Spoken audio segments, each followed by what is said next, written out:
heaven. I've been all around the globe trying to protect your soul.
Spectre U.S. Squash Center here in Philadelphia to the 2024 U.S. Women's and SL Green U.S. Men's Championship. We're here for a great night of finals, beginning with our men's final, with the women's final following immediately after that. I am joined by former world number 3, current senior director of programs here at U.S. Squash, Linda Alriani. Linda, welcome. Hi Dent, welcome everybody. I'm very excited about tonight's matches. I think we're really going to get some close ones here. Sorry. No, I think we saw a couple really sharp performances from some of our finalists today. We had a good opener and a tight match there between Timmy Brownell and Spencer Lovejoy, with Timmy putting himself back in the final. But Shah Jahan Khan, who we'll see against him in the final today, just a great 3-love performance against Andrew Douglas, who had beaten him in last year's event. Totally. Yeah, I mean, and actually he's never beaten Timmy, but last time they played at the US Open here actually, and it was 18-16 in the 4th. So they definitely have had some close matches. So I think it will be a good one again tonight. Timmy looking to take his second U.S. title after winning his first in 2022. And in our women's match, we have our 1 seed against our 2 seed, world number 6, Olivia Weaver, taking on Sabrina Sobey. Both looked great last night, came through in quick 3-game matches. Olivia Weaver against the young 18-year-old Ria Navani, who acquitted herself really well, but exceptional play from the world number 6. And then Sabrina Sobey looked really sharp against Marina Stefanoni last night in a pretty quick 3-love win. Yeah, they're both going to be fresh for today, which is always nice actually, because sometimes in finals people can be kind of tired, having come through the draw. But these two have gone through the draw like butter, and they're here ready to take on each other in the final. And I think last time they played, it was 3-2. So again, I'm expecting a really close match. Well, we're in for some absolutely exceptional squash tonight. We'll be back for the start of the men's final at 6:15. Please stick with us. The 2024 U.S. Championships here at the Arlen Specter U.S. Squash Center in Philadelphia. Stay with us.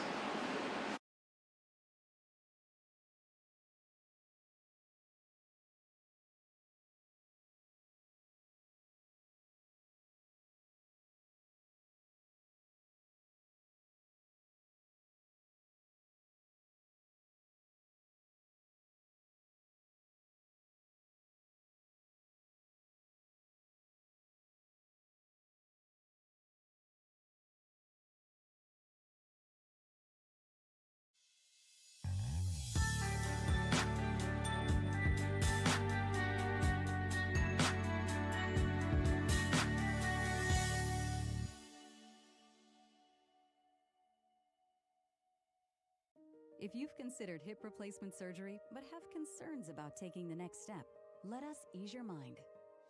At Penn Orthopedics, we provide comprehensive education so you'll know exactly what to expect before, during, and after surgery, including safe, effective pain management. Our expert surgeons offer multiple treatment options, including robotic joint replacements, and we'll work with you to choose the best one for your unique needs. It's time to take the next step.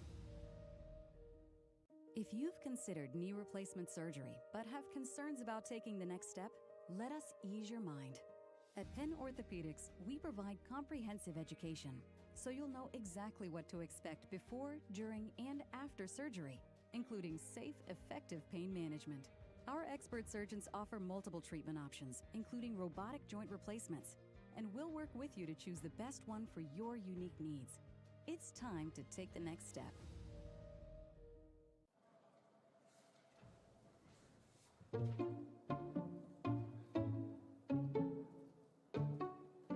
You may not be a pro, but at Penn Medicine, you and your knee, or your shoulder, or your ankle get the same exceptional care we give pro athletes and their mascots.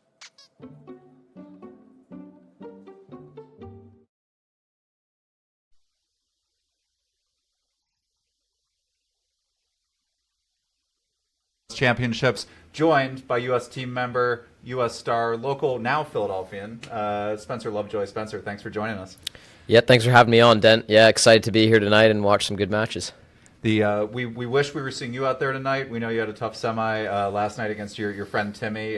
You beat him in last year's semifinal, and he got a little bit of revenge this year. So we're happy you can join us. But that was a really entertaining match last night. Yeah, trust me, I wish I was playing in the final today as well, but not to be this year. And Timmy played a great match yesterday, so hats off to him for playing really good squash. And he's on really good form right now, coming off the British Open, and his game has continued to improve steadily throughout this year, so it's just great to see him playing good squash. And I thought I played a good match yesterday, and I'm seeing some improvement in my game as well. But it was just good to have a good match yesterday, and looking forward to a good final today between him and Shah. So maybe we can set up a little alternation so Timmy can set up here next year. And yeah, next year, we'll go back and forth. So everyone's happy at the end of the day. All right, that's good. Well, congrats on a great tournament. It's been super fun to watch you this year. Your best tour year-end tour so far. So it's just fun to see this kind of you guys in the next generation now kind of entering the heart of your careers, taking that next step each year. So congrats on a great season, and can't wait to look forward to more. Thank you, man. Yeah, it's been cool to see the improvement. So looking forward to keep going with it. So Timmy's opponent tonight, Shah Khan, has a great tournament. Really had a nice performance last night against Andrew Douglas, last year's 2023 champion. He looked incredibly sharp, very focused, and I'm sure he's happy to get through in 3 and bring fresh legs into tonight's match. 100%. You definitely always love to get through that semifinal match unscathed. It does wonders going deeper and deeper into the tournament the quicker you can get off court in the early rounds. So it's going to be a big difference for Shah tonight, I think, coming with fresh legs. I think that'll definitely give him a little extra confidence going into the match tonight. And we see the players now being introduced on court. There's Shah. The sweatshirt has just come out on court now. Lindell Royani is going to welcome Timmy Brownell out. Timmy, won this event 2 years ago, kind of a breakthrough event for him. It was a big deal in that 2022 win.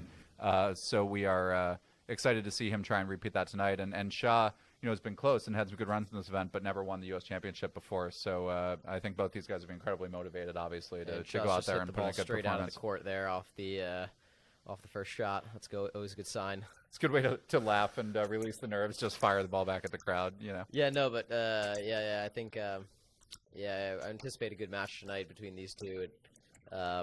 You're right. Shah's never gotten the better of Timmy. I don't know, Dent. What's your prediction for the match tonight? I think it's an uphill climb for Shah, but obviously two guys who put in good performances last night. Shah looked very sharp. Timmy, top-ranked U.S. player right now. He's been surging this spring with a couple good results, as you said, probably his best tournament ever at the British. So he's coming in sharp as the favorite, but Shah certainly has all the tools he needs to take this match. I'm going to ask you, what's your prediction in terms of the outcome? What are you going with here? I'll go on a limb and say we're going to see Timmy in 5, and he's going to lose the first and the third game, just so Okay. you know. Yeah. I'm going to go with a Brownell victory. I'm going to go with the standard 3-1. All right. He's going to lose the second game similarly to yesterday. All right. Well, Shaw may have heard us. He may be extra motivated now. Yeah, knowing- we shall see. His dad is probably listening and sending the intercom down in between games. So. Yeah, we'll check our text and then see if he's letting us know that we're wrong about our prediction. So we're following this match immediately afterwards. We've got the women's final. Really exciting top world level players. Olivia Weaver, our 1 seed, taking on Sabrina Sobey, our 2 seed. Sabrina won this event actually 10 years ago as a teenager in 2014 and has made the finals several times since. Olivia Weaver never captured this title before, but was the finalist last year, losing to Amanda Sobey in a tough match. So again, both incredibly motivated to play. I'm really looking forward to seeing that match. Yeah, I think that'll be a great match as well. They've had some tight battles this year, Olivia and Sabrina, and I honestly think that one could go either way. Olivia's playing really well. She's coming off a good run to the semifinals of the World Championships as well. She's kind of knocking on that door of the top 4 players in the world. So she's definitely had a very consistent year, I would say. But I don't think that counts Sabrina out for this match. I think that Sabrina's capable of playing, obviously, top 4 quality squash. It's just a matter of the day if she's able to bring it. So I think that it could go either way in that one as well. I think you and I may need to sit and think about it for a little bit before we give our predictions for that match. Yeah, I'll let that percolate. All right. I don't want to jump the gun too soon. Let's enjoy this match first, and then we'll get to our predictions for the women's match later.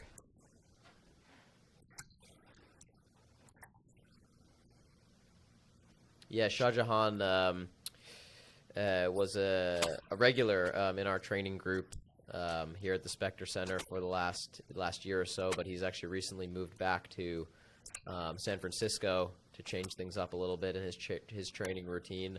Gone back to work with his dad again on the West Coast. So yeah, we'll see if that's able to help him tonight. Maybe it's always sometimes good to have a change in perspective, and obviously he worked with his dad for years and years before moving to Philly last year. Spencer, can you talk a little bit about, as you said, 3 of you guys have trained together a ton. You all know each other's games incredibly well.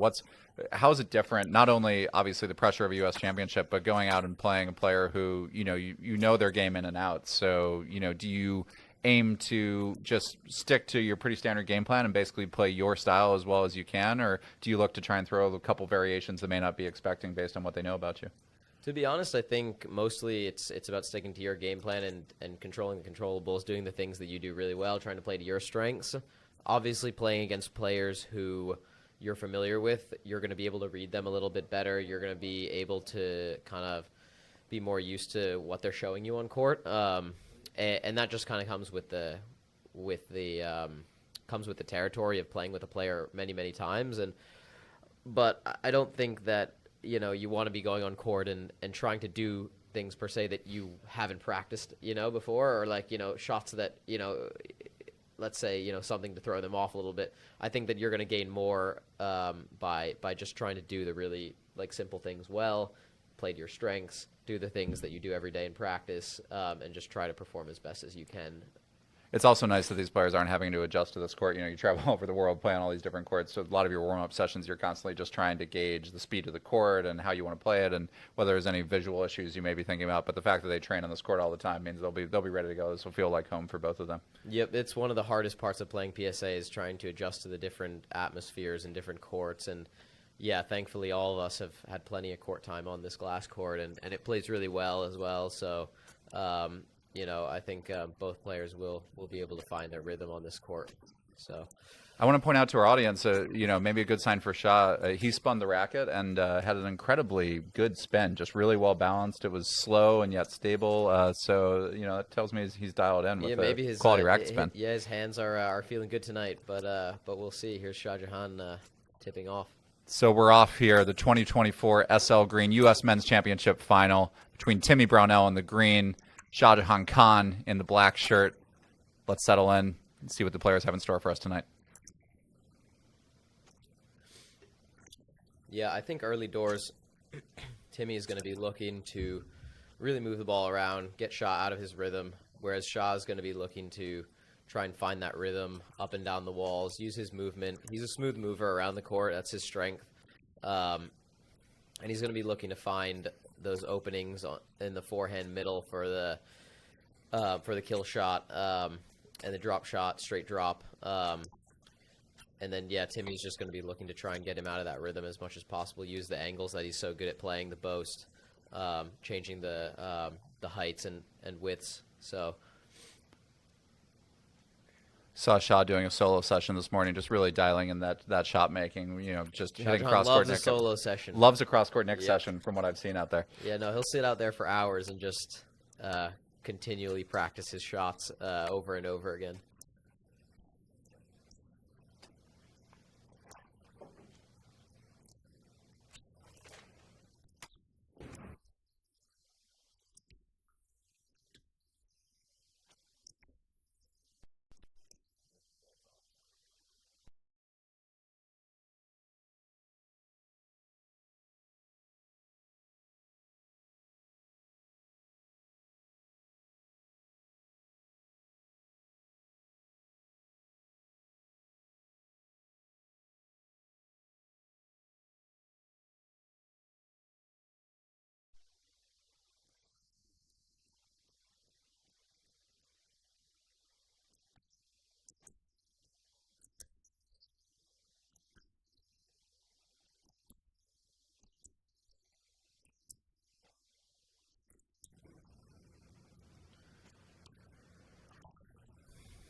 Spencer, we were talking last night with Chris Gordon a little bit and about Timmy, not necessarily conventional left-hander, and that a lot of times you want to focus a lot of your efforts on the right wall and expose their backhand. But Timmy's a ton of weaponry over on that on the right side of the court if you do leave balls open to him on his backhand.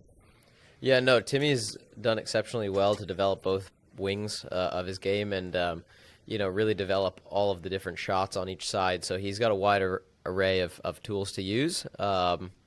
And he does a really good job of mixing up all of the shots that he has in his arsenal. Will Timmy be looking to change the pace and slow it down at different instances here with Shaw's kind of love of high-paced, quick foot movement? For sure, yeah. I mean, Timmy is very good at knowing, the right opportunities to slow the ball down and when to apply the pressure and when to push up on the tee as well. I think one of the keys for Shaw is going to be to really find that length and make sure he's not letting Timmy dominate that tee area. I mean, as we always say in all these matches, that's the simple formula.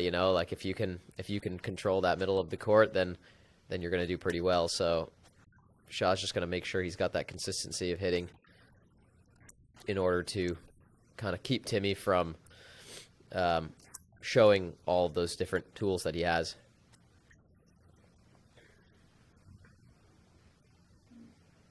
That's a good counter. Should be a no-let. Just tried to wrap him up there with the left arm. Yeah, it looks like there's a line there and a quality shot by Timmy. So good positive call by the referee to encourage play.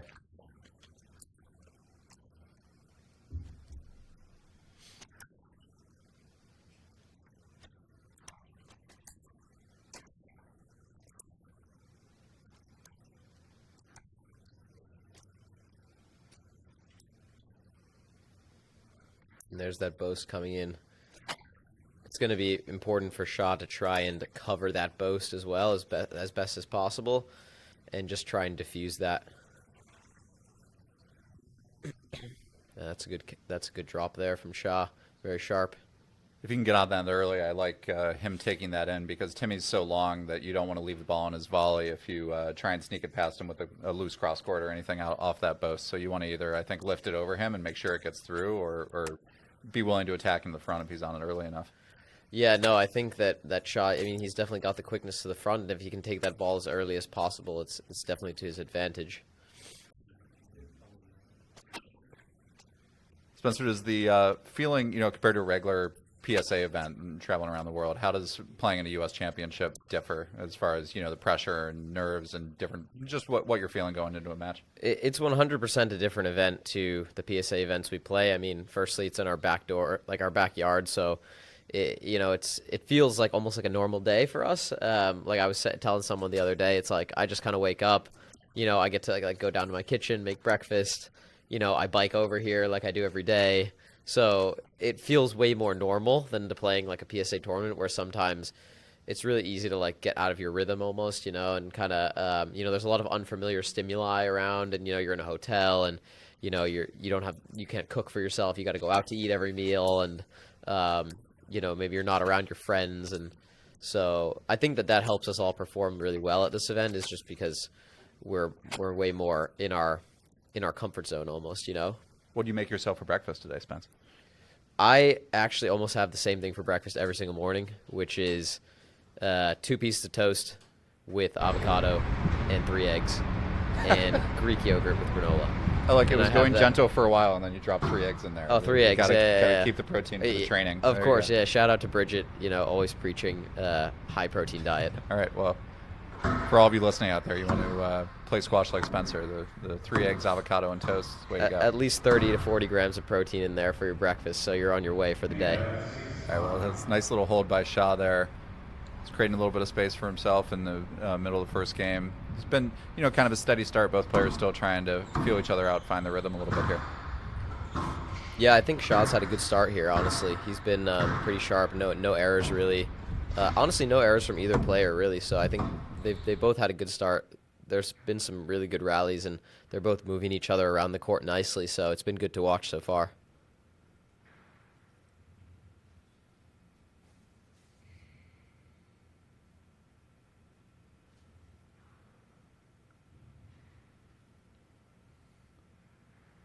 Shah doing a lot of work here. Yep, that's a great rally from Timmy, and he'll see Shah taking a little walk after that one, and know he put in some good work to the legs there.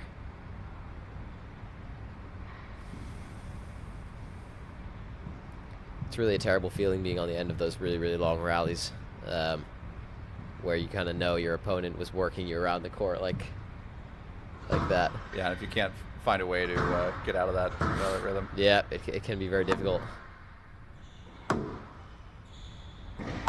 We noticed yesterday when he was playing you, Timmy's firing a lot of those serves up the middle. Yeah, a little bit kind of different variation. What do you think he's looking to achieve by that slightly different approach? Yeah, he likes to mix up the serve a lot and just kind of keep you guessing.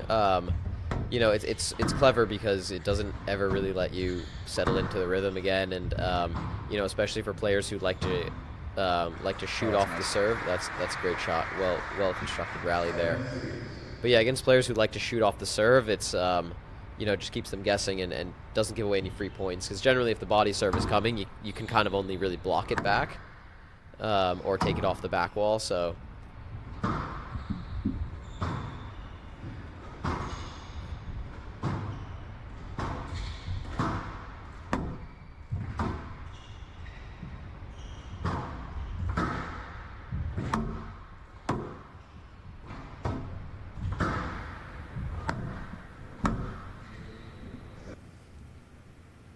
What do we think there, Spencer? I don't know. The ball looked like it was past him, but I think that they've gone for a let here. I thought it maybe was a step too far. Yeah, pretty quality length there, but referee deciding there was enough interference that Shah was impeded. Shah looks like he's feeling it a little bit right now. Let's put some work in some of these rallies. Timmy will be looking to dial up that pressure, not end too early, but make sure that he... you want to build that. Yeah, of course. I mean, it's only early doors, or first game, and you really want to put a lot of work into your opponent's legs if you can. It's not always about winning those points in the first game, but rather putting in that work for later in the match, that long-term investment that's going to pay off in the third and fourth games. You can kind of accelerate that fatigue too if your opponent's heart rate is that much higher and they've had a series of hard rallies. Like if you can build just a couple more, it pays even more dividends than exactly. It would if they just had to do a couple of those rallies in isolation. Kind of big moment here, 7-all, first game. It seems really early in the match, but these 2 or 3 points here could make a big difference in the outcome just with a player who can find his way to get through. Ooh, I think that's going to be a no-let. Yep. Yeah, it was a good bit of deception there. Shah putting up a high boast. Too many options there on the front left.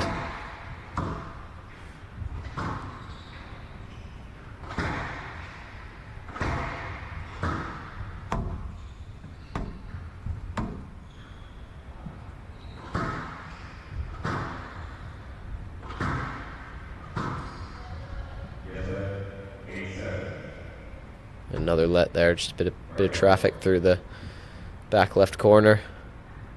Yeah, Timmy making sure he got his racket at least back to the ball to show that it wasn't too far past him. Showed good effort there.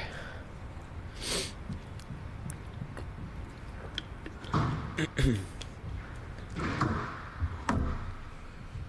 think Timmy wants to vary that serve too, especially against Shaw, because he knows Shaw's willingness to take the ball in if he gets an open one, even in a late point in the game right now. So a little bit of extra detail is needed just to make sure that that Khan can't take it in with an open ball. He definitely likes that backhand nick off the serve return, so it's definitely a smart play. Oh, Timmy! Oh, he had it. It was the right up in front, right choice, right? Yeah, definitely the right shot to play there. He had Shaw on the run and just clipped the top of the tin. It's nice work by Shaw here, just taking a little extra second. He's been putting in the work, but he knows he's right on the cusp if he can put a couple good rallies together.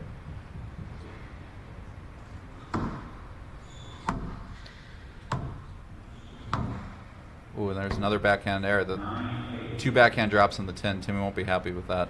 Yeah, no, he'll definitely not be too happy with himself for that. But I do feel that Timmy is putting in the harder rallies right now. I feel Shaw's doing more work, even though Timmy has made a few errors here. I feel that he's making Shaw do a lot more work than him. So I think he's... Oh, wow, that's a great little corner there. It's a nice feeling as a player, right? Yeah, it's the one where you apologize, but you're not really sorry, you know?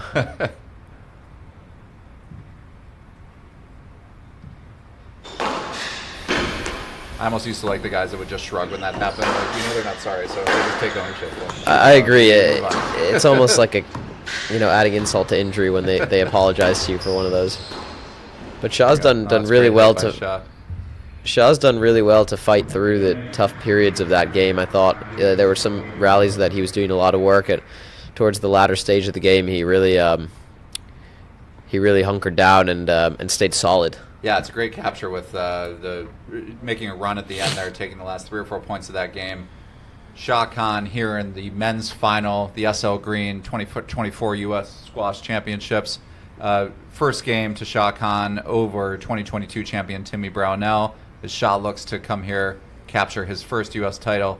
Dent Wilkins here with Spencer Lovejoy, star commentator du jour that we got tonight. We got the expert U.S. star. Commentator du jour, that's a new one. I like that. Yeah, Timmy showing off the muscles here on the side of the court with his mom, Christina Brownell, who is, as we know, very involved in the U.S. squash community and went on multiple junior trips and has been, a very good resource for American juniors out there, giving him some advice. Yeah, kind of lucky for Timmy, right? Have such a decorated coach as Chris, as a mom. You get a lot of nuggets of advice. Of course, when you're a teenager, you may not always be willing to listen to them, but I know how much he values. Yeah, no, they have a great relationship, and I had the pleasure of going on a trip with them to Germany this past year for a PSA event. Timmy's mom came along, and we all got an Airbnb together, and it was really cool to just be there with her, and she's really got a great squash mind, and it's just fun to have her around to talk squash.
Yeah, that was a good hold by Shaw. He created some good space there in the mid court and just whipped that backhand cross. Shaw looks like he's moving really well, as you said. He's moving those balls early, getting on it, which, you give Timmy too much time and allow him to stand around that midcourt. He's dangerous, as we saw right there. So been very impressed with what Shaw's bringing from movement perspective early on here. Yeah, there's the slam dunk nick off the forehand. See if that gets Timmy going a little bit, build a little momentum. You guys had so many swings in your match last night. It felt like every time someone got a lead in one game, the other guy would come back. Yeah, the second and third games were definitely interesting. It was like I shouldn't have won the second game, and then he shouldn't have won the third game, but then they went the opposite way around. So yeah, Chris and I were saying last night, we were like, we think the score should actually probably be 2-1 as it is, but they should have won the opposite games. Exactly. So yeah, but that's the thing is, it's such an unpredictable sport, and momentum is such a big factor, and just because you've gone on a run of 5 points doesn't mean you're going to continue it. If you lose focus for one or 2 points, it can give your opponent all the confidence they need to come back. So I think everyone can make good decisions when their heart rate's not at 180 beats a minute, so it gets a little harder once you're out there. Exactly. That's part of the challenge. 3-all here in the second. It's what we saw in the first two, both players kind of sticking with each other, and Shaw was able to pull away at the end.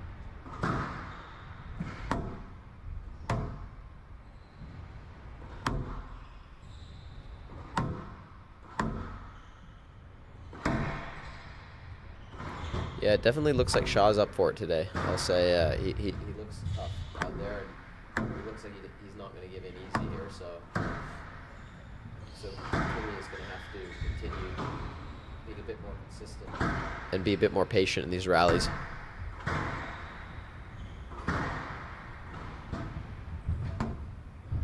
I like for Shaw a little bit of the pressure is off him too. He knows Timmy's been surging and been playing well recently, and done that. So not the same level of expectations put on him, so he can just go out and play free, play his game. For sure. I mean, the pressure is definitely on Timmy. Obviously, as the 1 seed, is recently the first American to make a quarterfinal at a platinum level event. So it's difficult to be the top seed. Everyone wants to beat you. So I think it's one of the hardest things is to win a tournament as the top seed. Yeah, our U.S. women have been stalwarts in those quarterfinals and those top events. So great exciting. Backhand drop there. Well played. Just cut that one in really nice to the sidewall.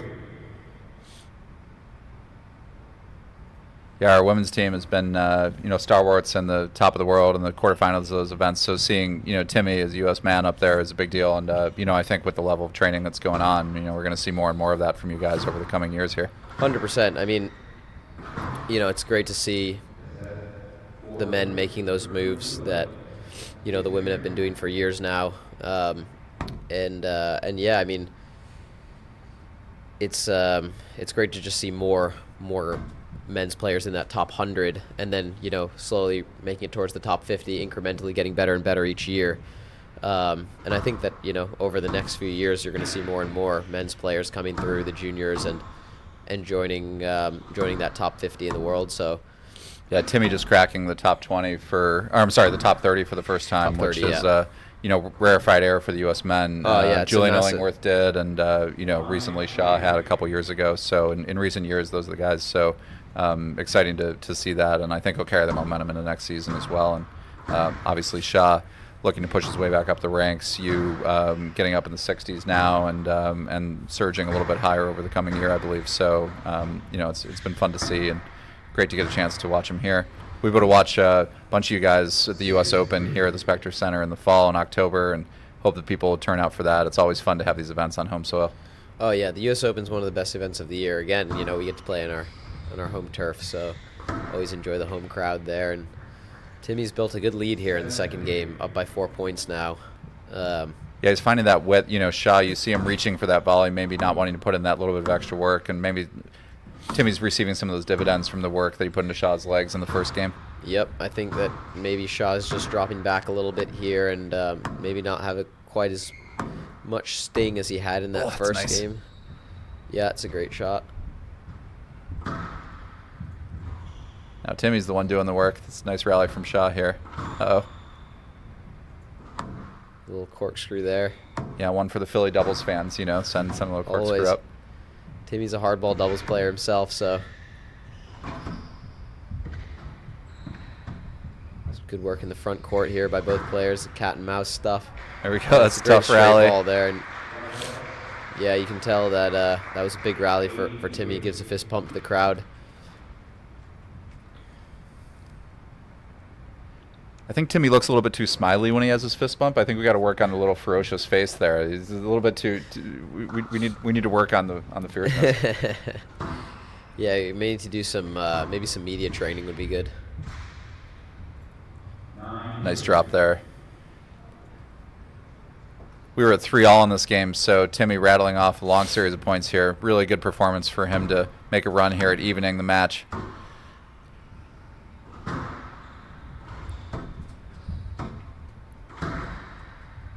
He's created a little bit more kind of openness within the rallies here. A few more angles, moving the ball around, using the front of the court. For sure. No, he's been able to get Shaw out of his rhythm here more, and I do think it's because Shaw's just dropped off the pace a little bit, and he's lost his accuracy, so he needs to try and find that again. But yeah, right now there's far too many balls landing in that central region of the court, opening up for all the angles.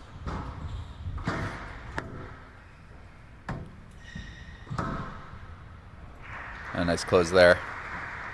Shaw not going away quietly here in the second. Couple good rallies. No, again, that's the thing about Shaw is that he'll never really go away. He's always every point fighting, so you can't let him off the hook ever, even if you're 9-5 up.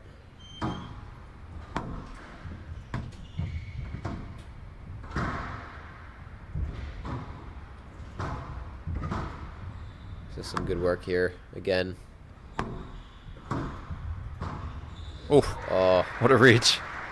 a bit fortunate there, honestly. He kind of stuck the racket out there and prayed. I think it was a little wider than he expected. And Ended up being a perfect shot.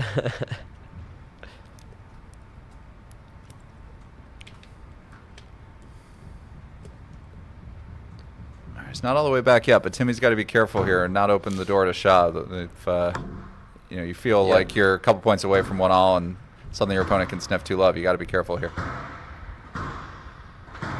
Yep, no, he needs to play a couple long rallies and just show Shaw that it's going to be a Another going to be a tight ball. fight to come back, you know.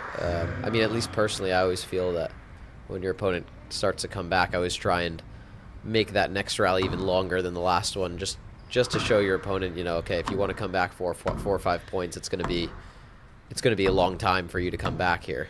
So it's got to send that mental message and that should be a no let.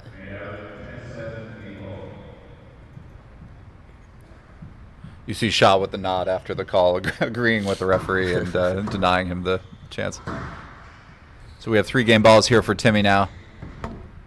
That's a good hold. Good job setting out at the end by Timmy Brownell, taking the second game, evening this men's final here at 1-all. Spencer, that was nice game there from Timmy. Didn't want to let Shaw really run off in the lead here. So we're at 1-all and looks like we're in for a long one. Yeah, no, he turned the tides there. It was a pretty, even start from both players. Again, similar to the first game, but then Timmy towards the middle stage, really, he asserted himself in the middle and started to move the ball around really well without errors, using good margin on his shots. And Shaw was really scrambling for most of the game. Had a couple fortunate ones at the end. It fought back a little bit, but yeah, Timmy with too much firepower there in the last part of the game. So. Timmy's been spending a lot of time in the gym. It's clear he wants to show it off. He's changing shirts every game here. He wants to show off. I know, the he new wants lab. to show all that good work, so it doesn't go unnoticed. I know you guys are good friends. Was this a plan of his? Did he want to make sure that he showed off on camera today? Was this I'm a not game sure plan? he even knew that we would have the camera capability to get the shots in between games, but now that we do, I think he's taking advantage of it. All right, well, that's good.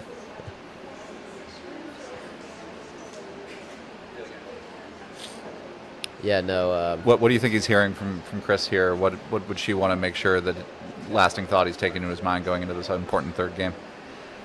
To be honest, I think that he played a really good game there in the second, and I think he has his game plan cut out for him. It's just about staying focused at this point and really, telling yourself the right things at the right time to keep yourself focused and keep focused on the game plan and not go for the wrong shot at the wrong time, but to really just keep constructing the rallies well, moving your opponent around, trying to establish good line. It's really just the simple things. So, he knows how to play squash, and he's just got to again just play the way that he plays. I think people think in-game coaching is often a lot of complicated advice and different things. I think the best coaches are usually there to remind the players of the basics, remind them of the game plan, and just make sure they're in a stable state of mind. You really want to keep it simple in between games, not reinvent the wheel or anything. It's a good counter to start off. Soft hands.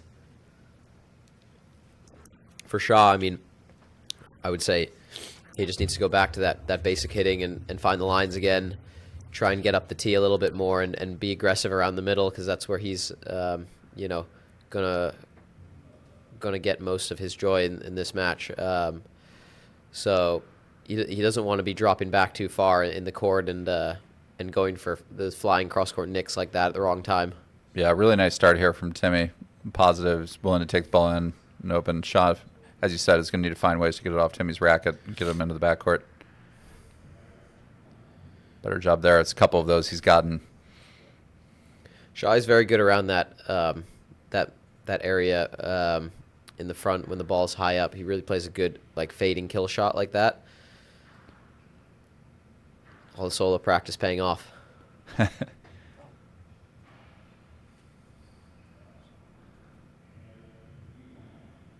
Oh, he's played the ball. That's a tough one. It would have probably been a stroke there. Of course, by playing it, he's showing that he did have room to play, right? Exactly. So there was certainly room to swing there. But you've got to think that he was probably put off a little bit by Timmy being so close to the ball there. Sure, absolutely. But all he had to do was really put that one on the front wall, It didn't have to be so low. Timmy had given up. Yeah, a bit fortunate.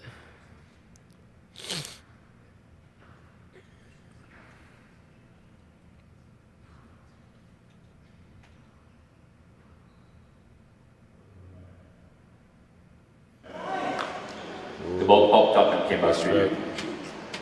4-1. Yeah, unfortunate for Shaw there. That ball kicked off the sidewall. If he had glued it, it would have been tough, but did come back to him, and Timmy was there to play. Yep, he needed to find the line on that one. And things look like they're going the way of Brownell now. Momentum is shifting in his favor. That's a great camera angle there from the back of the court. You can really see the pace of the play. Yeah, you get a sense of the height, the angles. Yep.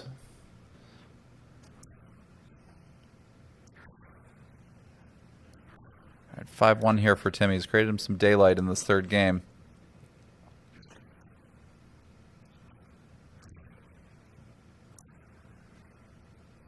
That's a great drop there. Good space and good hold on it.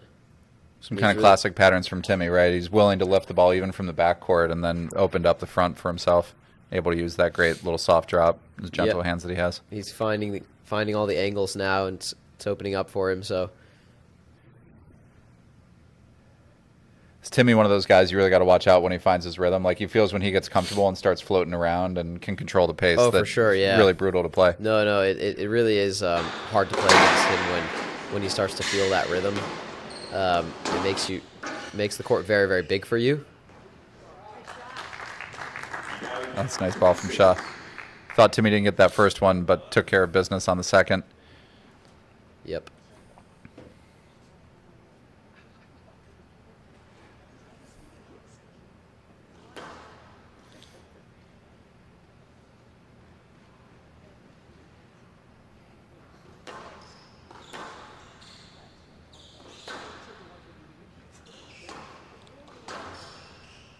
No let. The ball was tied to the ball and to the wall and was past you. Oh, the ref's gone for no let there. 3-6. Interesting. It's where you would like to have a video review, maybe. Yeah, Timmy calling for a video review, but he's not going to find a lot of satisfaction there. Maybe next year.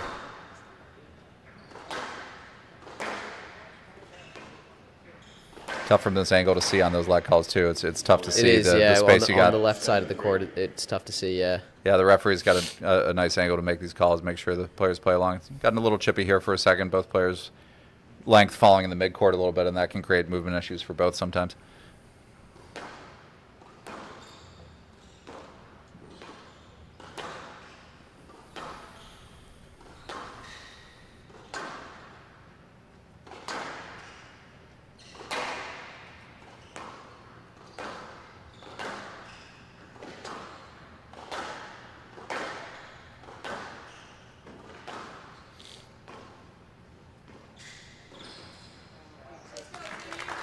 Oh, it's great triple boast there. Got on that ball really early. Yep. All right, more of the same from the second game to the third here. Timmy taking 8-3 lead, looking to take a commanding lead in this match. It's been just a lot of quality squash from him the last 10-15 minutes here, and he's deserved what he's gotten in this third game. He's looked very definitely strong. looks like he's enjoying himself out there now and really like able to play freely. Whereas at the beginning of the match, it looked like maybe he was just a bit edgy, you know, not quite comfortable moving the ball around. But now that he's really worked his way in, put some work into Shaw's legs, pace has gone down a little bit. He's really moving the ball around nicely. Hard not to feel the nerves in the beginning of these matches. Oh, you know, for the sure, yeah. U.S. title means so much to you guys. You're forever a national champion once you win one of these. And 100%. Timmy going for his second and the Shaw for his first. But, you know, it means more than just any other pro event that they might be playing over the course of the season. Yep, no, it's very understandable that the early doors that the nerves would be there, but you know, it's all about what you do to kind of calm them down throughout the match. Beautiful and little Timmy's trickle. done a great job at just calming down the nerves here and finding his best squash. It's going for the service from the left box as well. Especially for someone like Timmy who relies on that nice loose racket work and, you know, able to take the ball in different places of the court. If you're tight and your hand starts feeling like a rock out there with the nerves, it's really tough to take it in. I know what it feels like, you know. Sometimes you just put the ball straight into the floor. All right. Shaw races one, but we have 5 more game balls here for Timmy Brownell.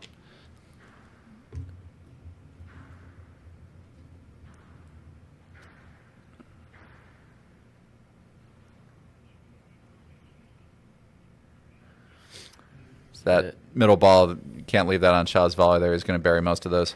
Yeah, he's very good from set positions on the court. You know, when he has that ball in the pocket there where, you know, he's practiced it a million times, and it's just like muscle memory for him. Doesn't often miss shots like that. That's great good length length. there. Good fade. A little bit of spin on it, just died in the back.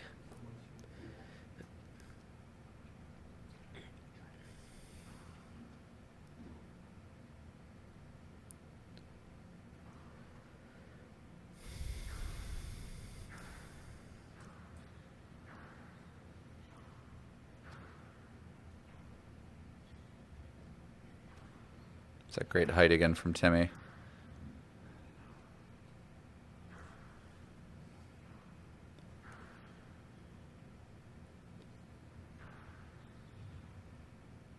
It's good width from Shaw there to get around the volley. Yeah, he's got him on a rope there. Yep, nope. Shaw did well there to hold and stop the movement of Brownell twice in a row.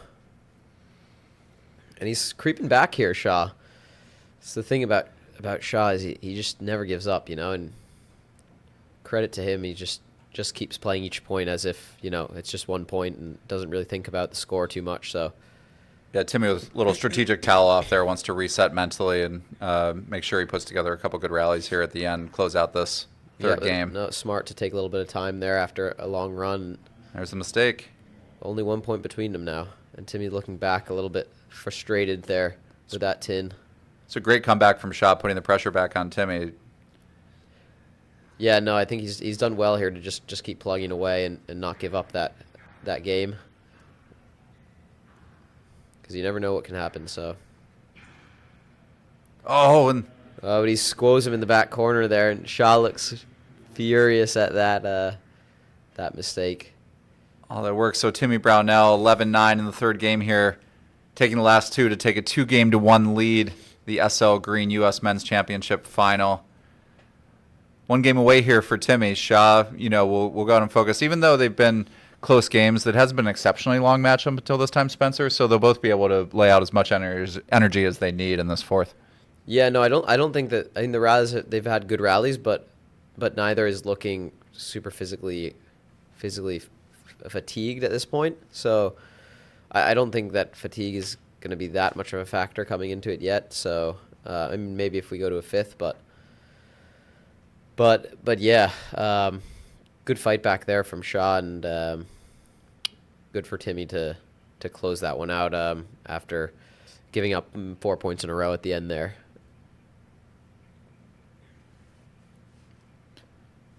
See here, Shaw is best finished in this event, 2023 as a semifinalist. He's had some great results this year. Played for us down in Santiago and Chile for the Pan American Games.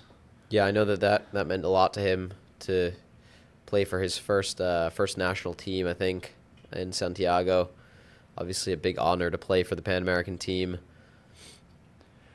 Feels special to throw the USA on your back, right? Always. It means more. Always. I mean, I feel like I always perform my best in those Team USA events, playing for the team.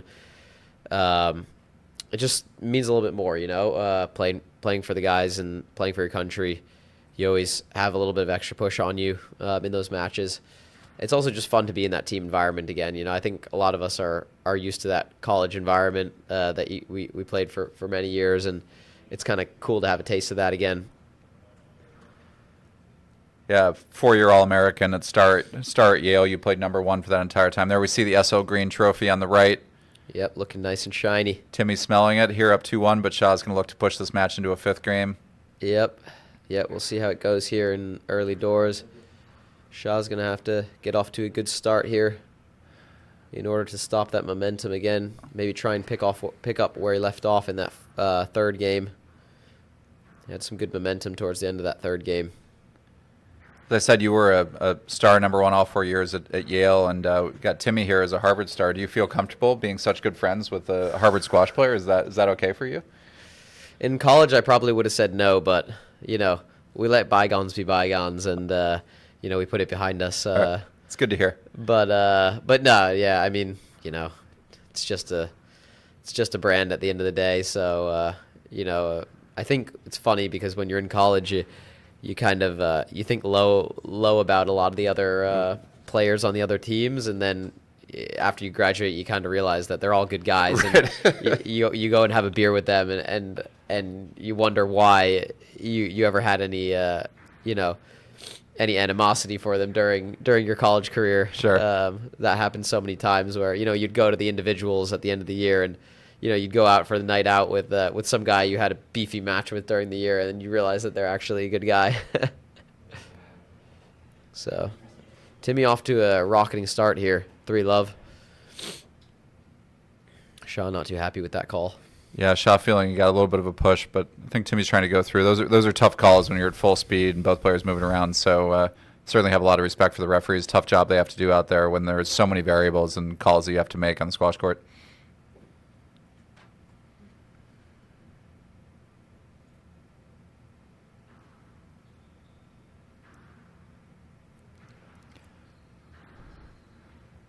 Timmy got those early leads in both the second and third game. Shaw's going to have to do everything he can to not let this one get away from him because Timmy's looking very confident right now. Yep.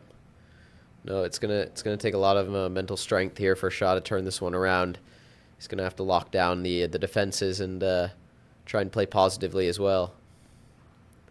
You can't be making easy errors like that. Just feeding the confidence of Brownell at the moment.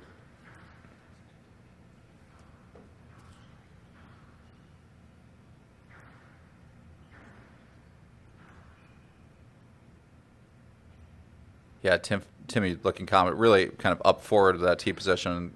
As we said earlier, it gets tough to get it around him. He's got such long arms. He's a lanky guy. Good racket work that he's getting in this rhythm. Yep, and he has a little subtle hold on those volleys as well, and it can be really hard to maneuver around when you're having to stop and start constantly. A little of the frustration coming out now for Shaw.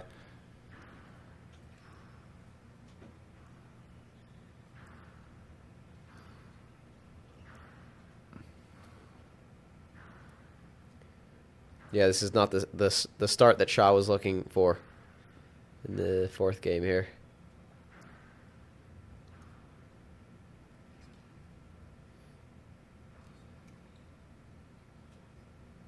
Another mistake there. A little bit of a mental lull here, and Timmy's taking advantage of it very quickly. Up 6-love now, only 5 points away from his second SL Green U.S. men's title. Yeah, no, he'll be sniffing it at this point, knowing that he has a big lead here, but doesn't want to make the same mistake he did in that third game to let Shaw back in it. I think we'll see him be positive here through the end of this game and really turn the screw.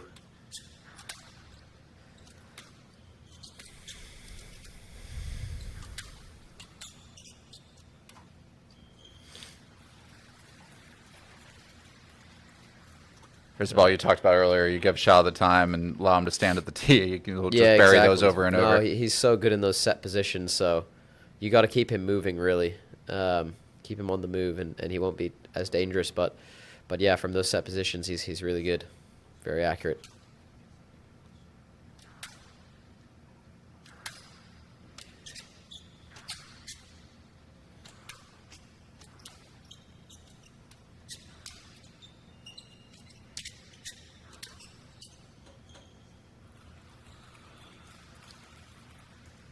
Oh, and Breno Timmy playing through the interference there. Unfortunately, playing the wrong shot there. Letting Shaw back into it.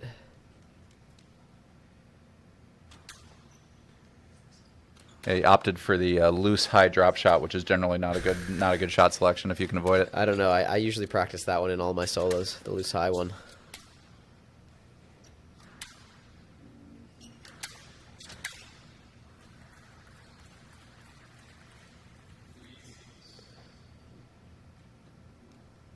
Was that up or was that? It looked down from here, but both players seemingly Yeah. agree, so I think just tougher view for us. But Shaw, nice job to grab a couple points here, get a little bit closer.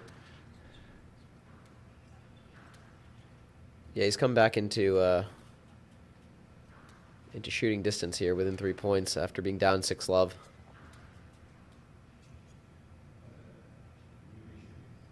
Nieslet there. I personally, when I played with Shaw in the past, I always felt that he was more dangerous when he was down in the game, because he almost feels that urgency to kind of have to get into gear, whereas sometimes when you're even or maybe even he's up on you, he kind of falls into that passiveness. Yeah, I'm sure he'll be frustrated with himself of the last couple games, letting Timmy get those early leads and allowing him to be the front runner.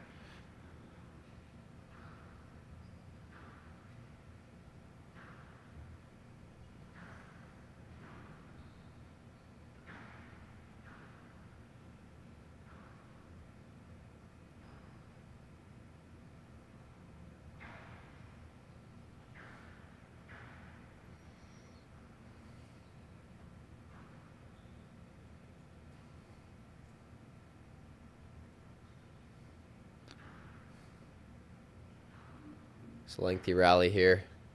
Brownell really wanting to make sure he puts some work into this rally.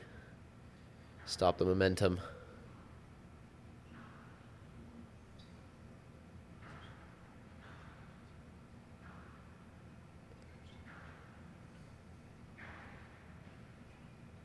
Oof. Oh, it's a great shot. Could have maybe opted for the decision there, but decided to play the ball.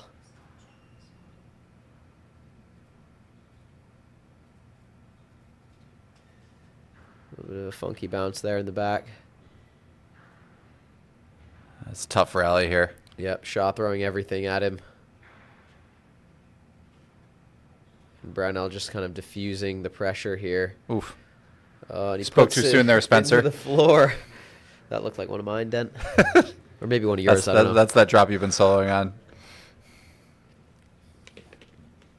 Oh, it doesn't look like mine. I would have been out of that rally 40 shots ago, so it's no problem there. First, you got to get to that point, right? Exactly. So Shaw's done well here to fight back after a horrendous start.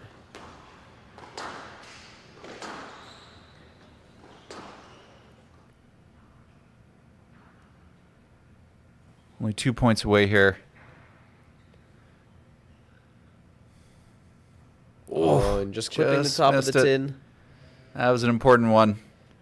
He makes very close to making that. We've seen him make it over and over throughout that match. Would have been 6-5, but maybe shouldn't have gone for such a fine margin on that one. He had Timmy pretty far pinned in the back, and he probably could have gotten away with more of a working drop there or a boast. Sure.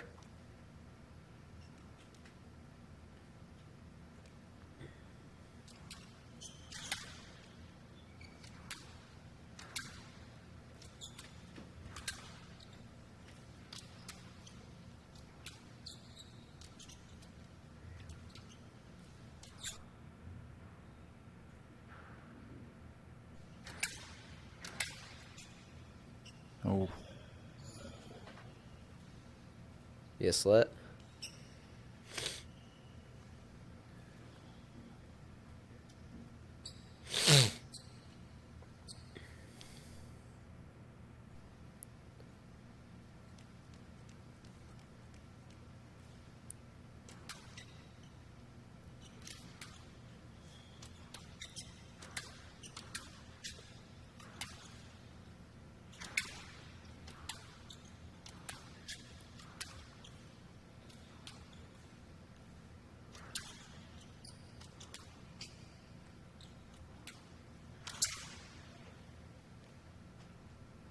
Oh, wanted that. Yeah, the patented forehand nick. It's probably one of his favorite shots. That and the boast. Just flipping the top of the tin there. Yeah, a little bit further back in the court when he attempted that. You normally see him doing that from a little bit more forward tee position. So yeah, his weight was maybe moving a little bit backwards there, so a bit more risky. But that's a great straight drop there into the nick. And 3 points clear now, again, Brownell. Finding himself only 3 points away from the title here.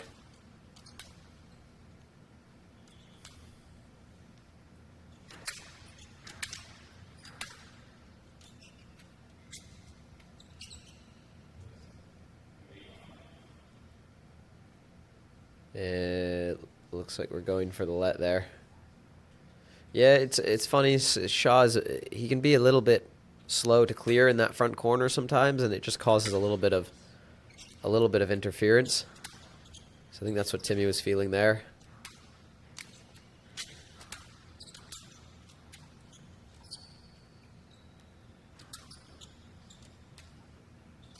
Timmy just slowing the pace down on these recoveries here. Yep, no, he's just Wants chilling. to stable out the point.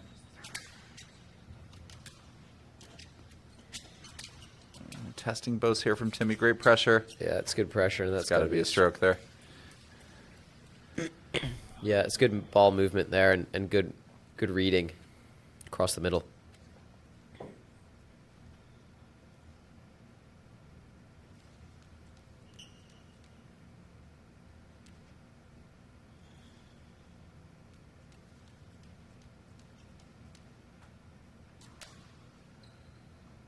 Body serve again there, not risking any shooting off the serve.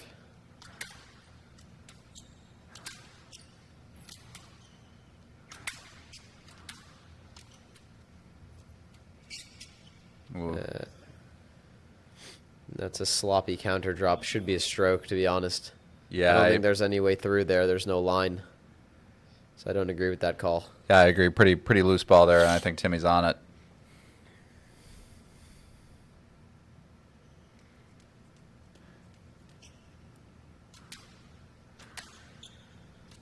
Yep, a little bit of a lifeline for Shah Jahan towards the end of this one. Oh, and Timmy squeezes that drop nice and tight, creating 5 match balls for him here. 1 point away from this men's championship.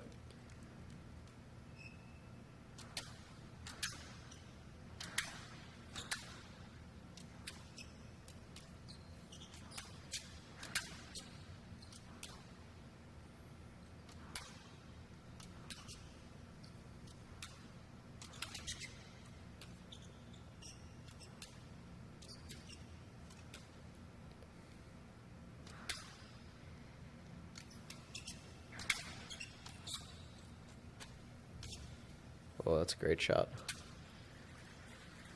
So one taken away again by Shah. He's still fighting out there.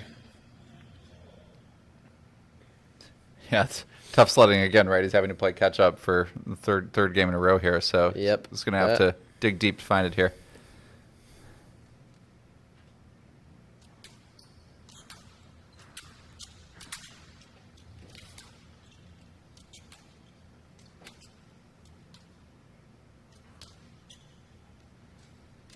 Timmy's been willing to lift that lob. Oh, And that's there it gotta is. be out. Yeah, just out, I think so. And the ball was out, so Timmy has won the SL Green Men's National Championship. Great match between the two of them. Big deal. 3 games to 1. His second title in 3 years. Timmy Brownell, your U.S. men's champion once again. What a win for him. You can see the relief on his face. He'd be really excited. Yeah, and good work from Shah to make his first final at this tournament. As a new U.S. citizen as well. He's super excited to represent USA. Absolutely. We're going to go down to the court here. We're going to listen in, hear from Timmy after taking that title. Let's go down to the court.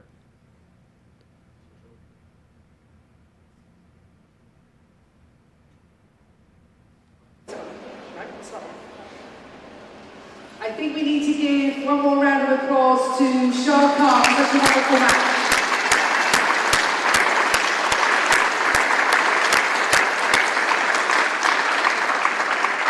And then an even bigger one for our new national champion.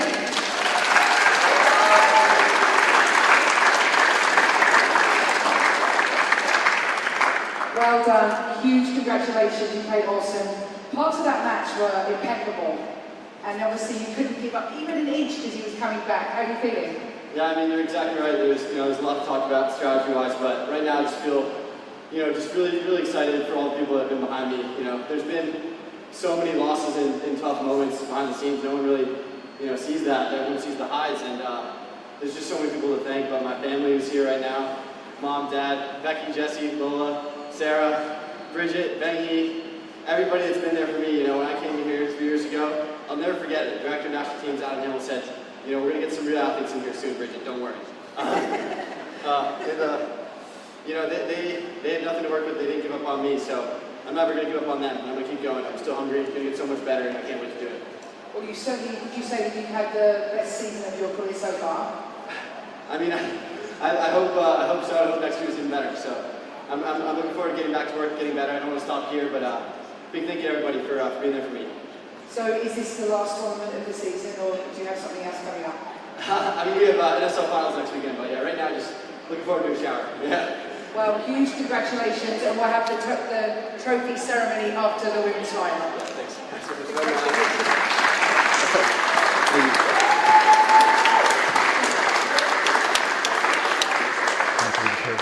Really happy Timmy Brownell, as we said, taking down his second U.S. men's title in 3 years. Great performance by him, and congrats to him and congrats to Shah on a great tournament as well. Yeah, no, a great match to watch, and congrats to both of them, and super impressive for Timmy to get his second championship in 3 years. He played really well throughout the whole tournament, and he deserves the win today. I think it's a special one for Timmy because 2 years ago when he won it in 2022, he wasn't expected to win. The pressure wasn't necessarily on him, and he was able to be the underdog, come through, have a couple great wins. In this one, he came in as the 1 seed. He's the top-ranked U.S. player right now, so that puts a little bit more pressure and onus to come through, and he really delivered. Yeah, 100%. No, it's difficult to win a tournament like that as the top seed, and he's been putting in the work. I see it every day, and he's been working really hard with our coaches, Ong Beng Hee and Bridget and the whole team, and so he's been putting in the hard work that has given him the confidence, and the right to be that number 1 seed, and so you're right. I think a few years ago he wasn't expected to win. Maybe it was a bit of a shock and upset win, but this year it felt like he'd really put in the work and he deserved to be there. So.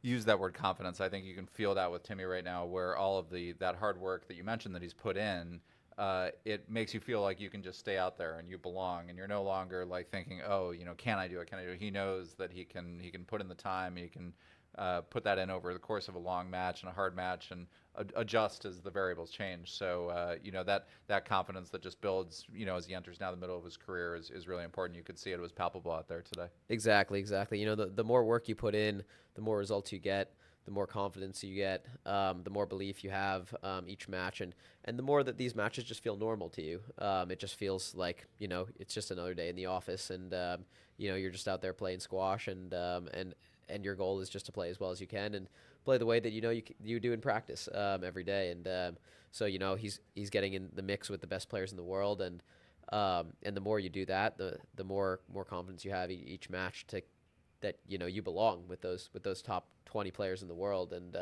you can really compete with them. So it's great to see Timmy making that stride, and hopefully we can continue to get more and more American players up in those top 30 ranks in the world. Well, I think we'll see you there soon as well, so you guys will keep working.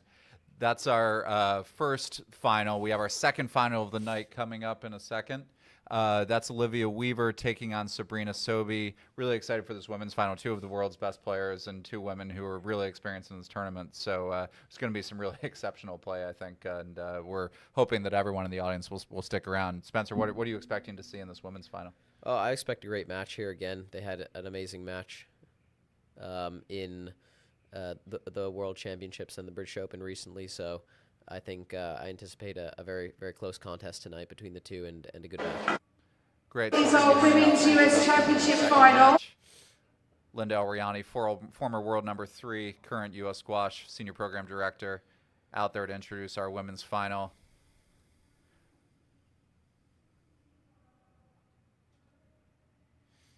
National Championships.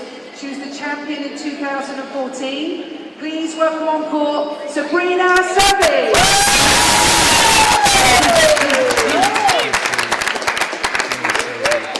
And her opponent is the #1 seed. She's number 6 in the world.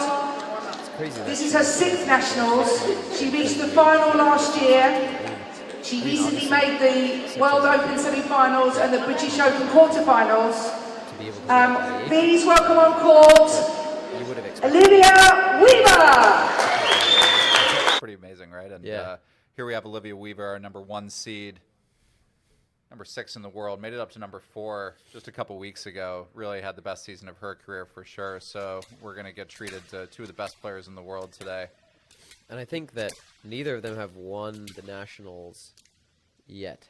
Have they? Only 2014. Sorry. For Sabrina. Olivia has not won the nationals yet. That's correct. She has not taken it. She was the finalist last year. Yeah. Lost to Amanda Sobey. Right. But here she is in the finals again. She'll be looking to take this one for her first U.S. title. Yep. As you said, Sabrina looking to take her second after a 10-year gap. But, the last 7 years, this title has been won by two players who aren't here. Amanda Sobey coming back from her Achilles injury, and Olivia Blatchford-Klein, who has 2 titles of her own. So it's been wide open this year. Amanda obviously has been the dominant force in U.S. women's squash for the last decade, but these players have been nipping at her heels, and now Olivia Weaver reaching, as we said, a career high of world number 4 just a couple weeks ago. So they've caught up in Amanda's absence, and it was really exciting to see Amanda out on court yesterday. She was bouncing around a little bit. Her rehab is going really well, so we'll expect to see her back out competing for the U.S. again next season. But in this match, I think we're going to see a really high-paced start. I think both players very comfortable playing with pace, getting out there, hitting the ball hard, attacking into the front court. Both really exceptional movers who have been working on that fitness and movement. So I think you'll see a really quick start from both players here. Yep. I mean, two very different styles again. Olivia recently starting to work with Rodney Martin, obviously Australian ex-#1 player, and she's made some good technical changes to her game that I think have really helped her with her ball striking, and she's improved her movement a lot over the last year or so. And Sabrina, a really, really good mover herself, and very instinctual, maybe a bit more instinctual player. So I think Olivia is really going to be looking to hit those targets, the heavy length, try and find the lines, and really hit through the court. And I think Sabrina will be looking to use her movement as much as she can to attack and maybe unsettle Weaver's movement a little bit. Yeah, Sabrina's foot speed is so exceptional that when she uses that to get on the ball early, like we saw yesterday, I mean, she really dismantled Marina Stefanoni. Marina's such a strong and up-and-coming player, Harvard star, 21 years old, who's given Sabrina some problems in the past, but Sabrina just was exceptionally sharp in the semifinal. Yeah, I didn't watch that one, but when I saw the score, I was a bit surprised, honestly, because I know Marina's a good player, and they had a 1-1 head-to-head record, and I didn't expect it to be 2-1-2. I don't think anyone did. It's pretty hard to beat someone that badly. So Sabrina must have just played incredibly well yesterday, or Marina must have had a shocker. I don't know which way it was, but I think it was a little bit of both. I mean, maybe Marina wasn't certainly at her best compared to where we've seen her sometimes, but I think Sabrina was just going to be exceptionally hard to beat on that day. When she's playing her top squash, she's got all the weaponry, exceptional technique, the foot speed we talked about. Tough to end points against her because everything starts coming back, and but just the quality of her length, and then every time she was given open balls, she was burying it with great lines into the front. So if we see that same type of performance today, she could really push Olivia here. But Olivia obviously surging, as we said, and she just made a World Championship semifinal, which was an incredible accomplishment, and lost in a tough 5-game match to Nora Sherbini, who's been really the greatest player of this generation, 6-time world champion. So, it's a great performance for her. It shows how much progress she's made, and she'll be headed off to Bellevue, Washington, in a couple weeks later this month to play in the World Tour Finals. So, great end of the season for her, and she'll be looking to help cap that as well with a U.S. title, her first U.S. title here tonight. Yeah, either way, it would be kind of cool for either of these players to win. Olivia getting her first title, or Sabrina kind of breaking that dry streak, 10 years. So yeah, I think it'd be cool no matter who wins tonight. Well, here we are. The warm-up's done.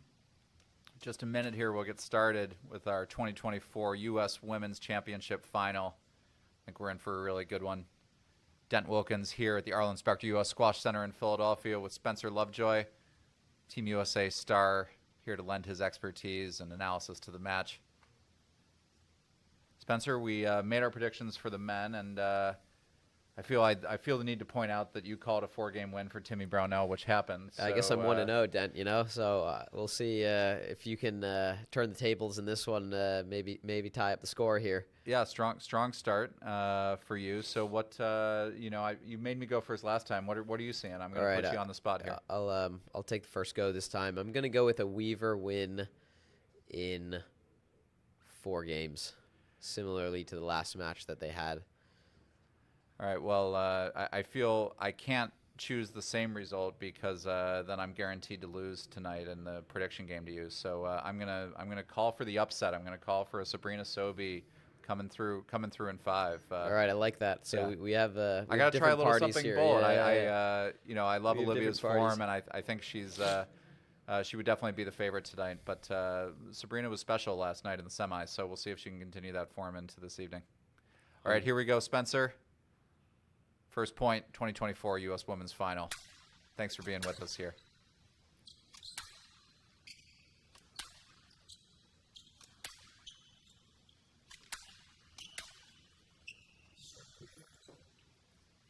And a stroke to start off for Weaver. Sabrina with a little bit of a stare back to the referee. Want to make sure you... Just make sure he's paying attention, You want to make sure you... keep your head on the court too. The first rally of the match, you don't want to get too riled up already. Be a little too early for the referee to be dozing off, Happens from time to time.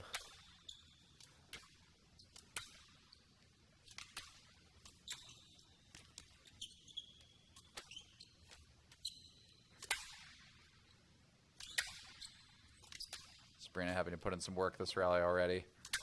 A little loose volley there. Great positive start from Olivia Weaver. That rally, she really made Sabrina move. 2-love, she'll be happy with us. A couple points. Get those nerves out of your legs as the top seed.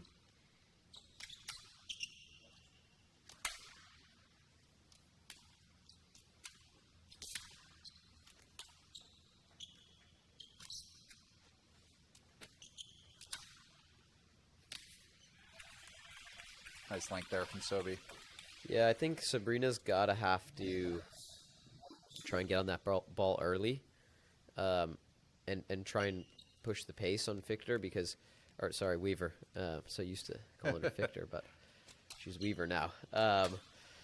But yeah, she's gonna have to up the pace because Weaver is just too good. Her ball striking is too good when she's set on the ball. So Sabrina really needs to look to take that ball early and continue to move her. She's going to have success here tonight. It's tougher now than it used to be, too, because Olivia's worked so much on her fitness, her movement, that she can now handle that high pace a lot better than 100%. Maybe 2 or 3 years ago. So that's something she's added to her game. So it'll be a tall order for Sabrina to be able to impose enough pace to bother her. Exactly. Yeah, she's gotten exceptionally stronger with her movement over the last few years, and so it's definitely it's improved to a point where it's not as exploitable. Sorry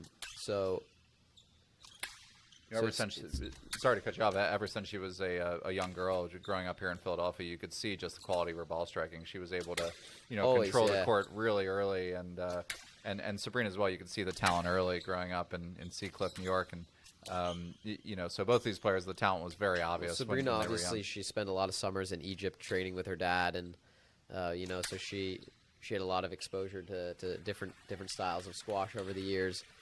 It's also not hard to get used to playing pace when your big sister is Amanda Sobi. I'm sure Sabrina got pretty used to the ball being hammered very, very early in life.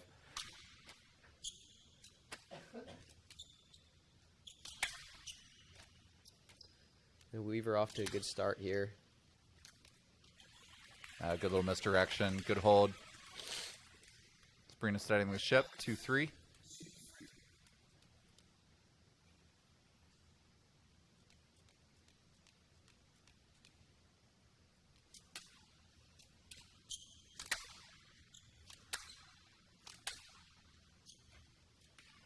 That's a great length there.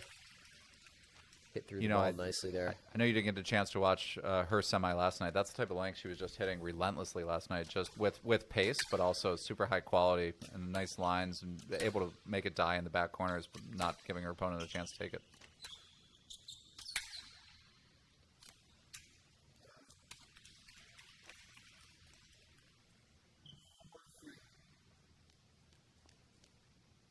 Yeah, Sabrina hits through the ball so nicely on both sides. She's just like super relaxed swing, and she can really just, place that ball into the back corners really, really low and fading.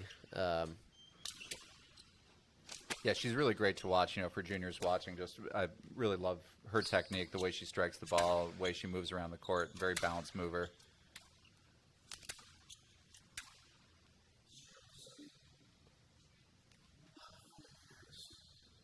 Weaver getting a little untidy there through the middle. Mistiming the ball slightly back to herself. Sabrina, I think 4 straight points here.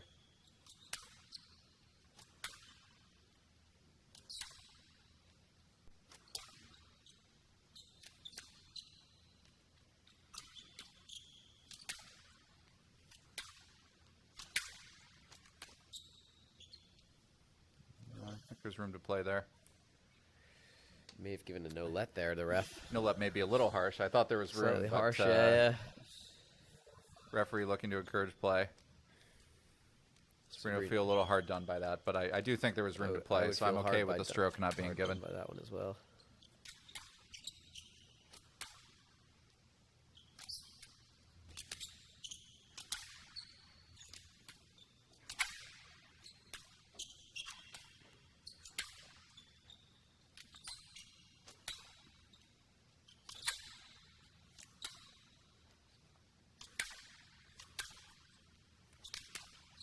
Sabrina taking her advice here, Spencer, looking to impose that pace early in the first. Yeah, she looks to be moving up the court pretty well from the start here. She's finding her lines to the back, which is helping her really move up the court. You can see her creeping up there each time, trying to look for the volley, which is good.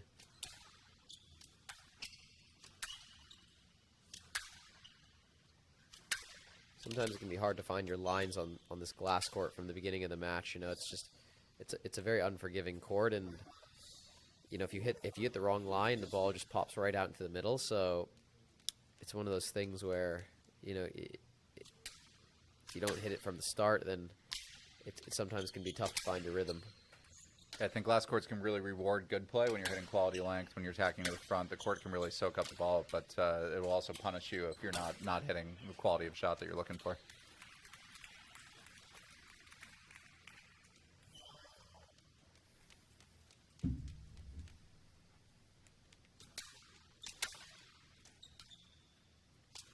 All right, as we expected here, Spencer, tight first game, little seesaw for both players. We see the air there from Sobi, giving Weaver the lead at 6-5.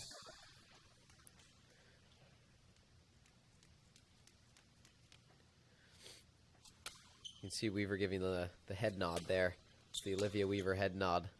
Little positive self-talk she enjoys between points. She's a big self-talker. It's good. I think it's a good way to kind of bring yourself back into the positive headspace, you know, and especially when things get tough out there. I mean, our squash fans can't see it, but Spencer is actually nodding his head after everything he says up here, just giving himself a little positive encouragement after his commentary. It's a tool for life, not just for squash. All right, we've gone the other direction now, Spencer. Olivia rattling off a series of points here, taking the lead. Yeah, a couple sloppy errors from Sabrina, but Olivia kind of sticking in well through the mid stage here. Oof. That's a great shot. Yeah, beautiful straight drop.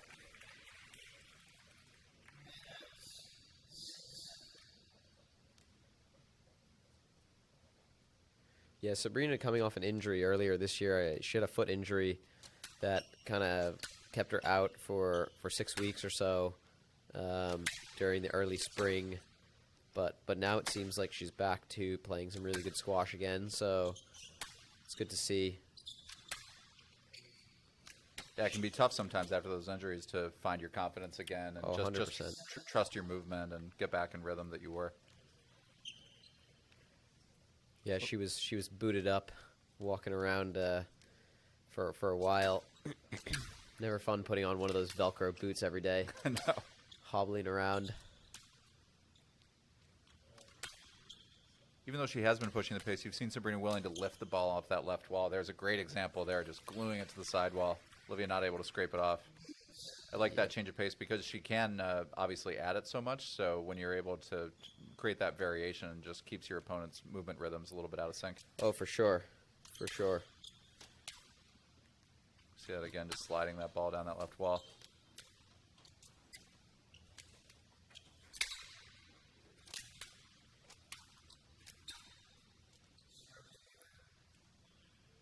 Yeah, Sabrina not happy, but I think that's the right call. Not enough space for Weaver to play. Really great sequence for her applying pressure.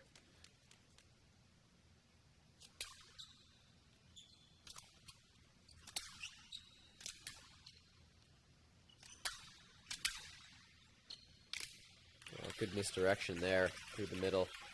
Quick hands. Pressure is created by how early she took that ball. I mean, she's way up in the front of the tee when she's hitting that volley. Olivia didn't have time to get her feet set. Yep.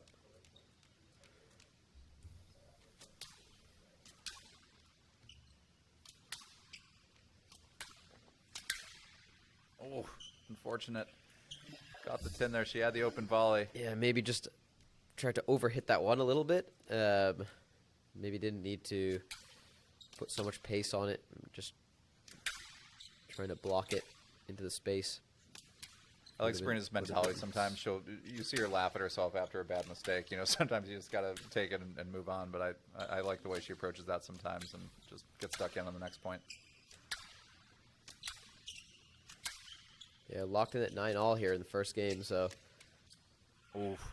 Oh, that's a great counter drop, inch above the tin, so. Gives herself game ball here.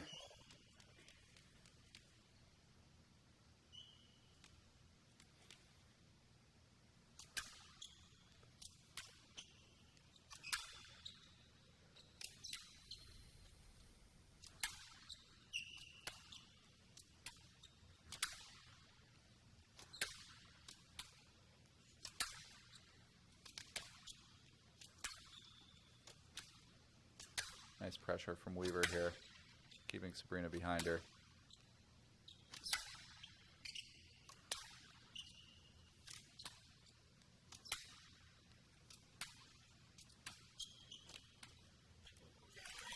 Oh, but Sabrina, after being basically behind the entire point, finds one opening and absolutely buries that backhand drop. We're going to be treated to a little bit of extra squash. Excuse me, Bless Ben. you. We're going to be treated to a little bit of extra squash here. 10-all in the first game, fitting for this back and forth beginning to the women's final. Yeah, that was a deadly backhand drop there. She just snuck in there and played that so quickly and dead. Actually, on this court, most people don't know, there's that side floorboard on the left wall is a little bit tilted. So if you get a really good line on that left side, it kind of sucks into the wall. So it's a good target to aim for. All right, little inside knowledge here. Yeah, home court advantage. Sloppy mistake there for Sabrina. She won't be happy with that. Just a loose post in the 10, giving Olivia Weaver her second game ball here. 11-10 in the first.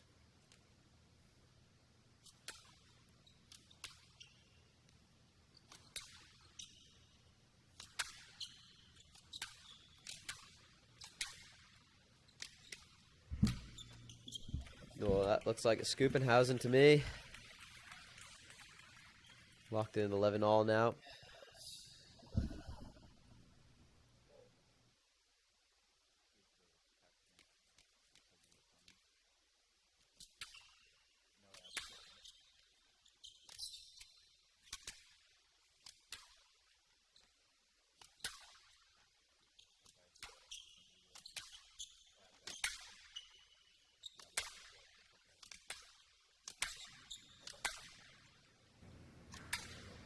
Lengthy rally here.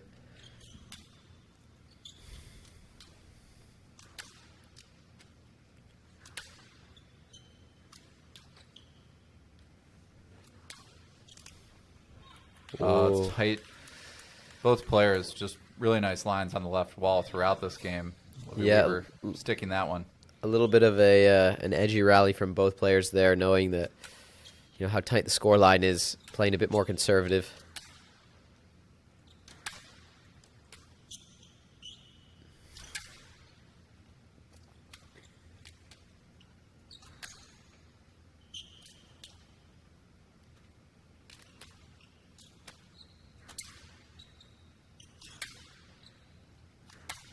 The pace has really gone up here. Both players knowing how important the end of this first game is. Yeah, Olivia's trying to press up here. He gets on that ball real quick.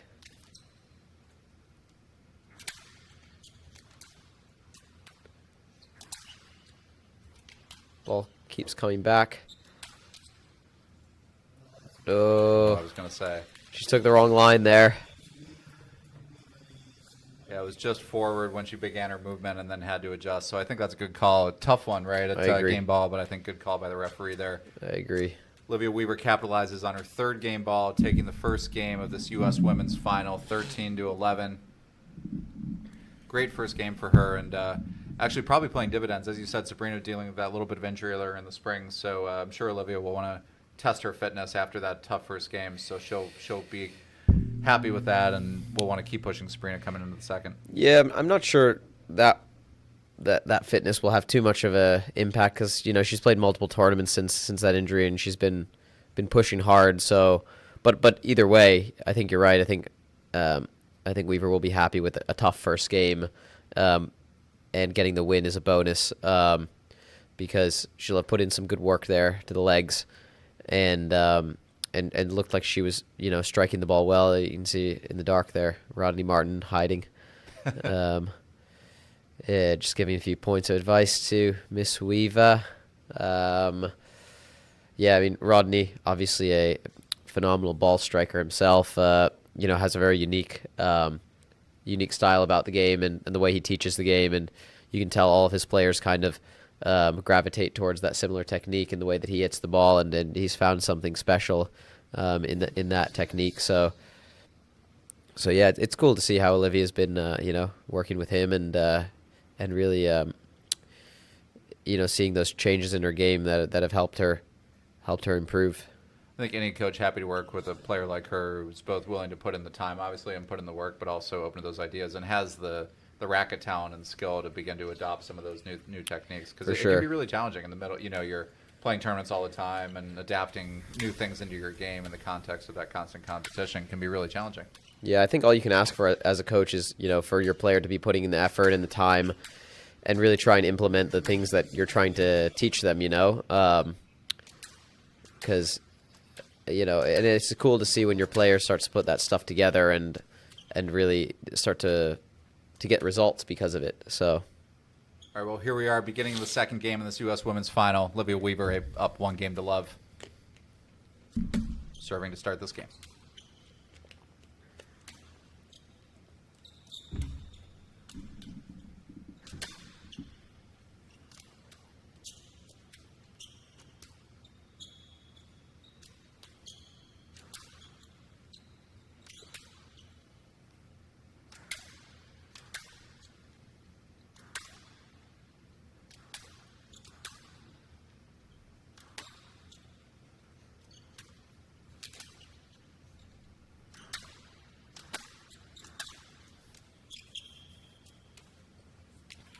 oh, it's a great finish there. Just chopping that one into the backhand front corner.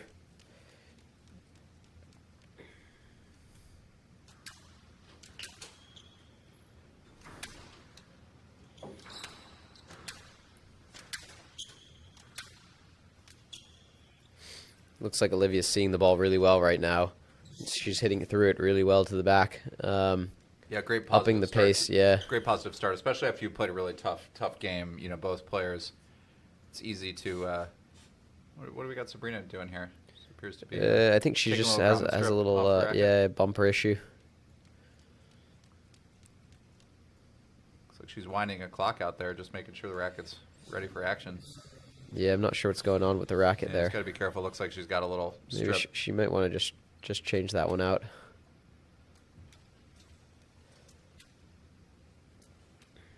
She's got the coach coming on to for some assistance there, or maybe the physio. Yeah, specialized work from the physio, bringing the scissors out to do some racket maintenance. It's good to see the physio doing some work out there, you know.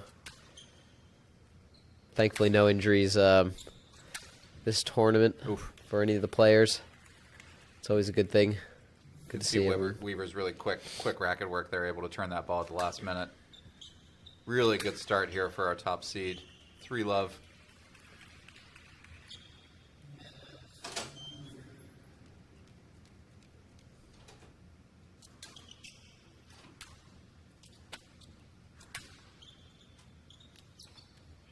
Oh, and another squeeze down the left wall. That's 2 this game already. So she's really dialing in here, Dent. Yeah, Sabrina was finding some success on the left wall in the first game and hitting her own really quality length. So Olivia now commanding that side of the court. There she is, squeezing it again. 5-1 pretty quickly. Really positive start. Yeah, Sabrina's lost the structure a little bit here. And she's just allowing Olivia to see that ball milliseconds earlier. And it's making a difference here. The pressure is mounting on Sabrina at the moment. For those of you just joining us, we're here at the Arlen Specter U.S. Squash Center in Philadelphia, the finals of the 2024 U.S. Women's Championship. We just watched Timmy Brownell beat Shahjahan Khan 3-1 to take his second U.S. men's title in the middle of a great women's final so far. Olivia Weaver looking to take her first U.S. title. Here is the number 1 seed against number 2 seed and 2014 champion Sabrina Sobey. Dent Wilkins here with Spencer Lovejoy. You see another error there from Sabrina, up 6-1 for Olivia Weaver. Yeah, Olivia's basic line hitting has just been so good this game, and Sabrina hasn't been able to match that from the basic level, honestly. And she's just forced Sabrina into a couple errors and gotten some good squeezes and off to a 6-1 start here, so boding very well for her chances in this final. That's good, powerful movement across the middle from Sabrina, just cutting off the loose cross court.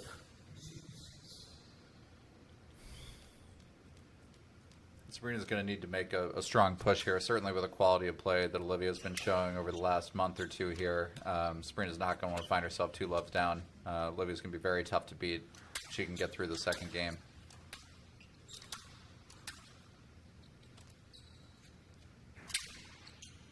Yeah, you definitely don't want to go down 2 love. Little nugget of strategy for all you kids out there. Don't go down 2 love in your matches if you can Simple, avoid it. yeah. Simple strategy, you know? That's beautiful defense.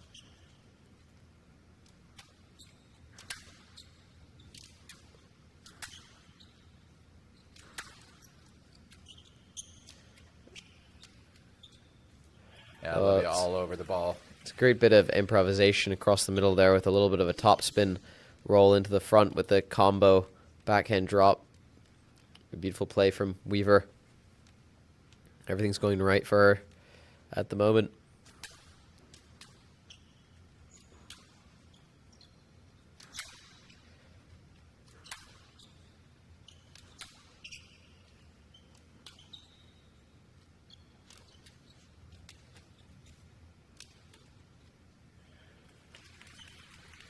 Yeah, quality counter there from Sabrina. Looking to stay in touch here in the second game. Just going to need to find a little bit of tactical change somewhere here because Olivia looks very comfortable.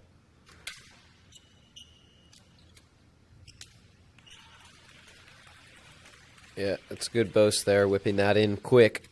And that's a little bit of more of what she was doing in that first game. Really moving the ball around and trying to take time away from Weaver.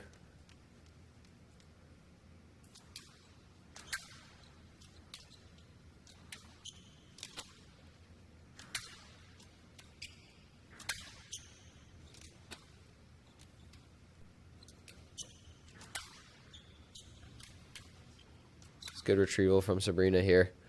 Very scrappy play. But she's doing a lot of work. Yeah, tough point. This is a very tough rally, yeah.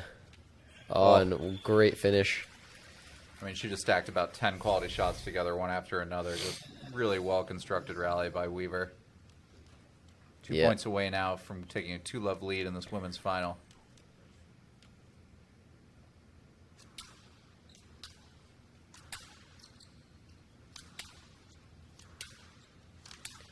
Yeah, Sabrina's just not quite finding those back corners either. Not many of her shots are reaching the back wall at the moment. There's another tin, so 10-4, 6-game balls for Olivia Weaver to take a 2-love lead.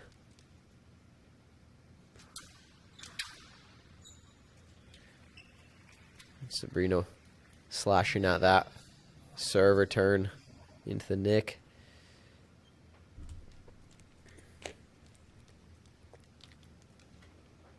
Chris McClintock, pro photographer. We can see him up on the front wall there. Dent, you've had a long relationship with McClintock over the years, haven't you? Yeah, pleasure to work with them for many years. One of the great guys. He's a staple of U.S. squash at this point. Communications, absolutely. So yeah. He's captured many of these events now. And he's got some fancy new cameras at work these days, doesn't he? The technology just keeps improving. He used to do hand drawings when he started, but he's moved on to photography. Oh, he's upgraded, really. Nice start. Yep. So he used to just sit at the tin there and just kind of sketch away. Be lucky if he gets... Good deception there from Weaver. There it is. 11-6. Taking a 2-games-to-love lead here in the U.S. Women's Championship final. Sabrina Sobey's going to have to compose herself, find a little window, get Olivia out of that midcourt because Olivia looked absolutely comfortable in that second game. Pushing Sabrina, making her move to all 4 corners of the court. Great performance by her so far. Our number 1 seed up 2 games to love. Spencer, what is Sabrina going to have to change to find her way back into this match? Yeah, way too much landing around the middle of the court there for Sabrina. I mean, Weaver was just way too solid from the middle, and her ball striking was immaculate that game. So yeah, Sabrina's really got to work to keep that middle of the court. You know, try and hit through the court a little bit more. Try to get the ball to the back wall and move up a bit more and keep Weaver out of the center of the court. So easier said than done.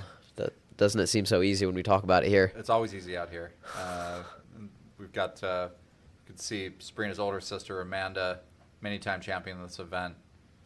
They're coaching her, giving her some advice how to push back into the match. Nice to see Amanda here.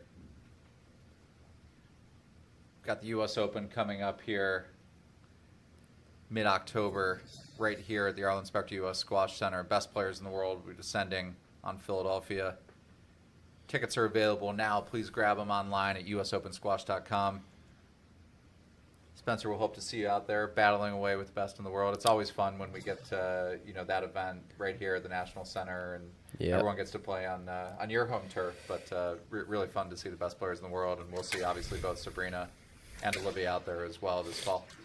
Yeah, always a great event, the U.S. Open. So great to have a home support. Not often that you get to play in front of the home crowd in your own city. So.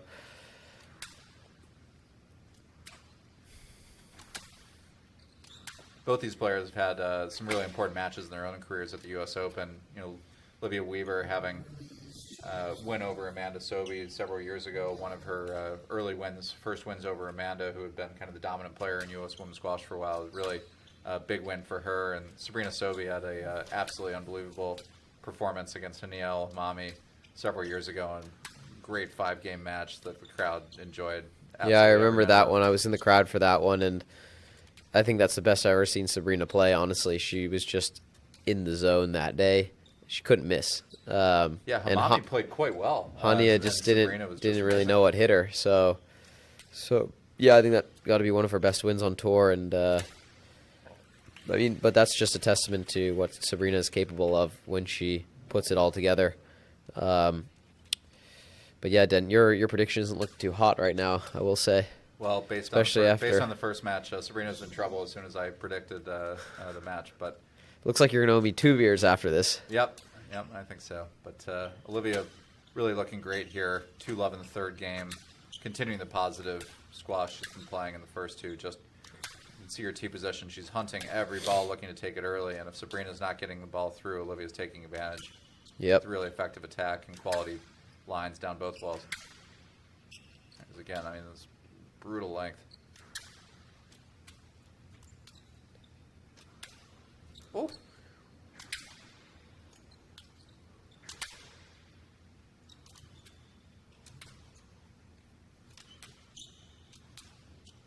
Better point here for Sabrina, varying the pace, pushing Olivia off the tee to the backcourt.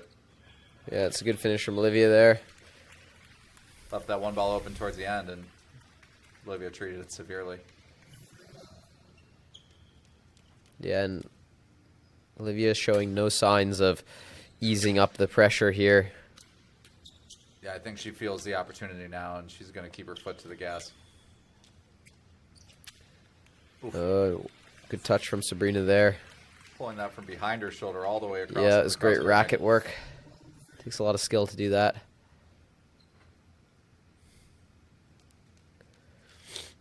But also maybe a sign that Sabrina's running out of ideas here, and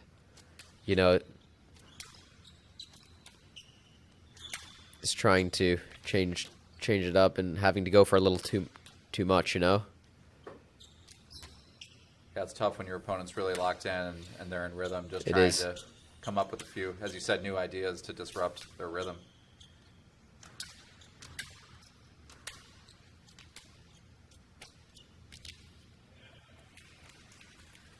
That's good. Chopping that one in again.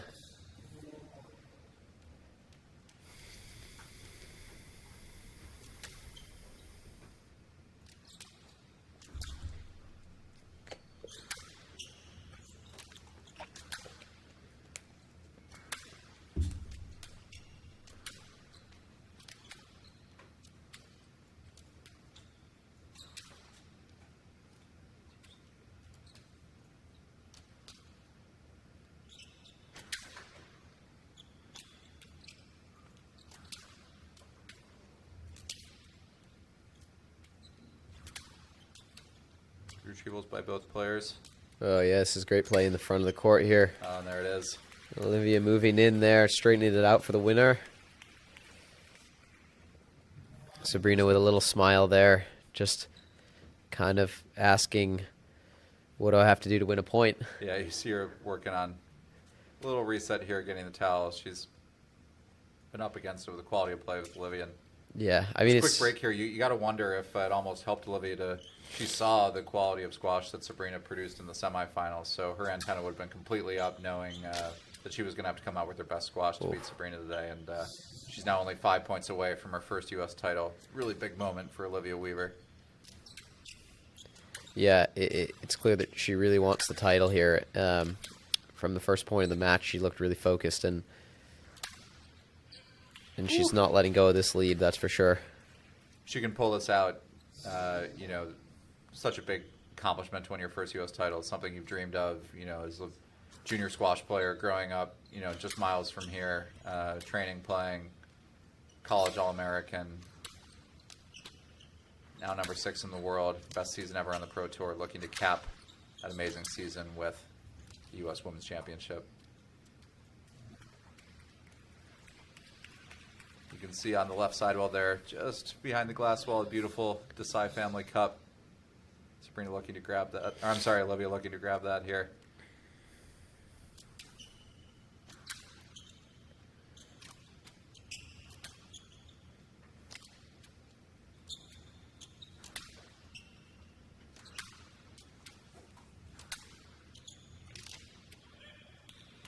Yeah, just consistent pressure. Yep. Writing on the wall here, unfortunately for Sabrina. Olivia only 3 points away now.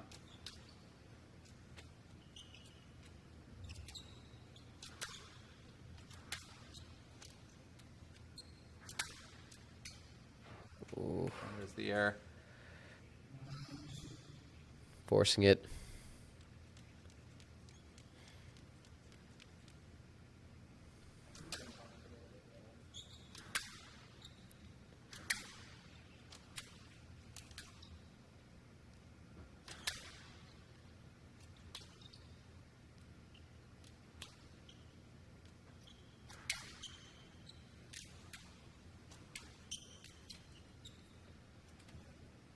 Yep. Another She's beautiful attack. very confident taking that ball into the front corners, earning those opportunities. Just got to feel happy about, you know, after that tight first game, relatively stress-free performance for Olivia Weaver in the second and the third. No, it's been one-way traffic really since that first game. Oh, just missed it. And just wanted the photo finish there.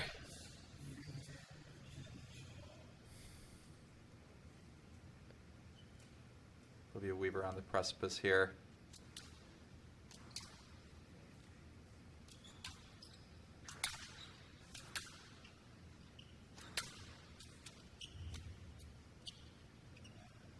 Just down. Another nice finish from Sabrina, hanging on here at the end, fighting all the way through. Such a tough competitor. May not be there for her today, but exceptional tournament for Sabrina Sobey, past champion in this event. Ooh. Oh, wow. Showing off the racket skills there, Spencer. That was decent. Have you ever hit a shot like that, Spencer, or is that something you aspire to in your future? Maybe once. All right, here we go. 5 more game balls if she needs them for Olivia Weaver.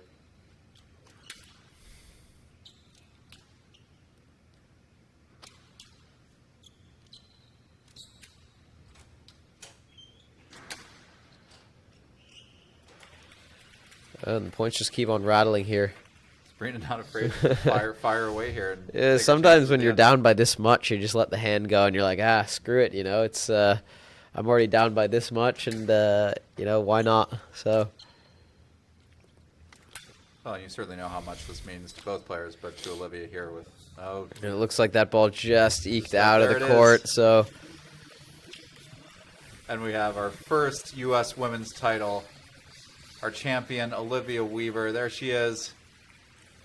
And that is a big win for Olivia. I know how much that means to her. You know, obviously growing up in Philadelphia as well, to win the title here on home soil is got to be a special feeling. So, yeah, such a great performance for her. I mean, a 3-love win against in-form Sabrina Sobey. You can see the relief, the joy on the face of our number 1 seed. Yeah, there's her husband Bobby and Rod giving the warm embraces. All that work paying off. Please stick with us here. We've got the trophy ceremony in just a couple minutes. We're going to get to see our men's finalist and winner and our women's finalist and winner. It's great fun here tonight, Friday night in Philadelphia at the Spectre Center. Spencer, just a lot of fun squash, but Olivia, it was just too tough today. She didn't give Sabrina a lot of openings, and despite some good attack and a really valiant effort in that first game, Olivia was just sharp and showed her quality as the world number 6 and took her first U.S. women's title. Yeah, no, Olivia was just too good tonight. It's just a testament to all the hard work that she's done over the last year, and definitely deserved the title today with a clinical performance. I thought her ball striking was great. She was moving great, and she gave Sabrina a lot to think about out there, and Sabrina ended up running out of ideas towards the end of the match. So yeah, I mean, great performance from Olivia, and continuation of what has been a great season for her to cap off with her first ever women's title here at Nationals. It's surprising that she's never won this before. Obviously, some great players have been winning in the recent years with Amanda Sobey and Olivia Blatchford-Klein, but 28 years old. I know she's been hunting this title for a long time, and based on just the great career she's had ever since she left college, it's well-deserved and certainly fitting to have her name on this trophy. Yeah, it's a big honor to put your name on the trophy with the legends of the game, because, like you said, it's something that you always have engraved there, so that doesn't go away for you. It lives on with your legacy all your life. So yeah, really special for her to get the win, and yeah, been a great tournament this year with a lot of good matches, and so looking forward to the event next year. Yeah, we're going to get to hear from our finalists and our champions in just 1 minute here. We hope you'll stick with us. Spencer Lovejoy here with Dent Wilkins. Spencer was our finalist last year, the SL Green 2023 U.S. Men's Championship, and our finalist in 2023, semifinalist this year. So obviously a ton of experience in this event, and I think we'll see your name on this trophy one day. It wasn't meant to be this year, but appreciate you joining us in the booth and lending all your expertise. And I know you train and play and have represented the USA with all these players, so great to have your perspective on this fun squash. It's a special event to be here at U.S. Nationals, and it's where you take your teammates and you're out there and just competing for this U.S. title that means so much for all these players. Yeah, thanks for having me out, Dent, and yeah, it's been great to be here today. Perfect. We're going to have a quick note from our supporters of this event, and then we'll be right back with you for the trophy presentation for the 2024 U.S. Women's and SL Green U.S. Men's Championship here at the Spectre Center in Philadelphia. Good stuff, man.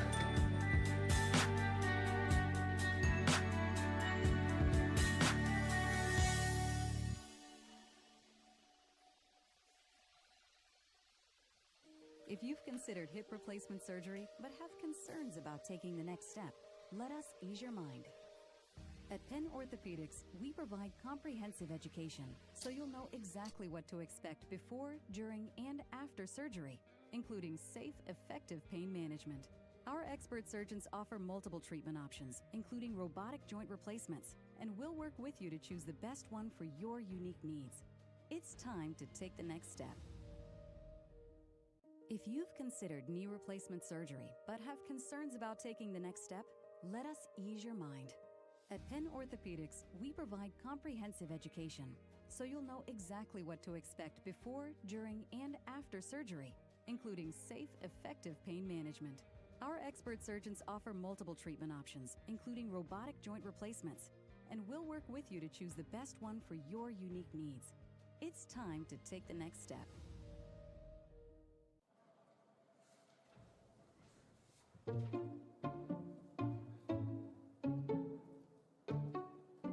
You may not be a pro, but at Penn Medicine, you and your knee, or your shoulder, or your ankle get the same exceptional care we give pro athletes and their mascots.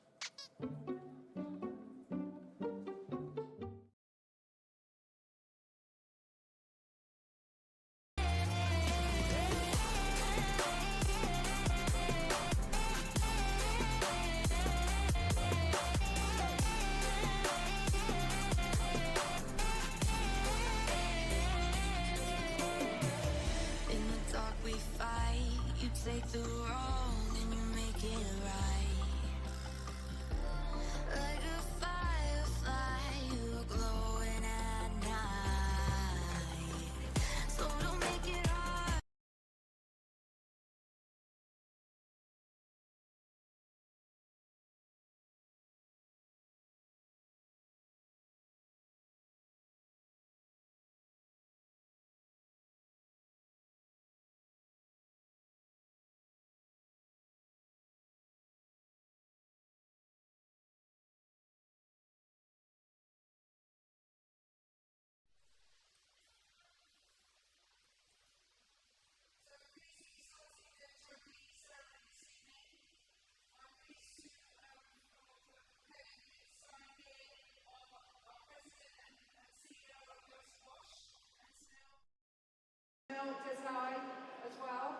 typical for this gathering here, but it's an important night, and this is a very important tournament for our top athletes in the U.S. So thank you for being here. Thanks for supporting us.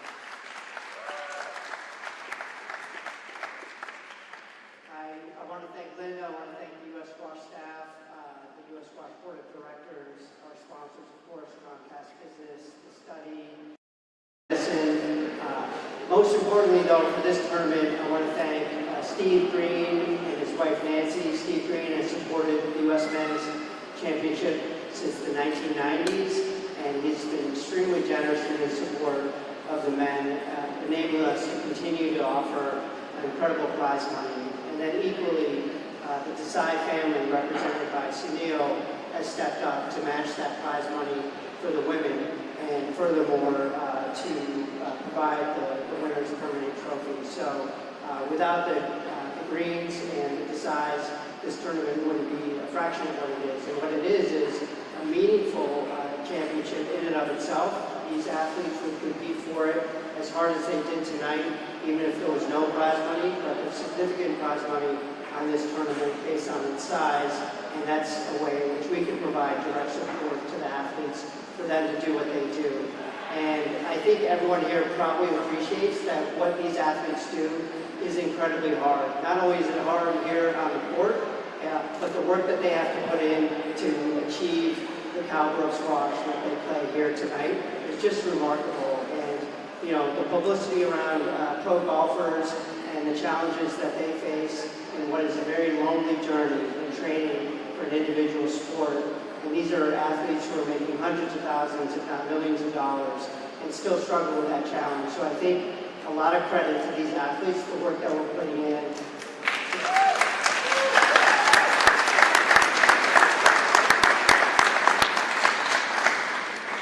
Final thanks to all the coaches of the athletes here, some of whom are on our staff, others who are not, and just the general coaching community in the entire U.S. It's a wonderful community. It's one that we continue to lean on to grow and develop the sport, and we couldn't be happier and more proud of our role in getting the Olympics inclusion in Los Angeles, something to shoot for and something for us to take our program to the next level. So thank you again, and look forward to welcoming the athletes out here. Thank you, Kevin. So let's welcome back on court our finalist this evening, Shah Khan.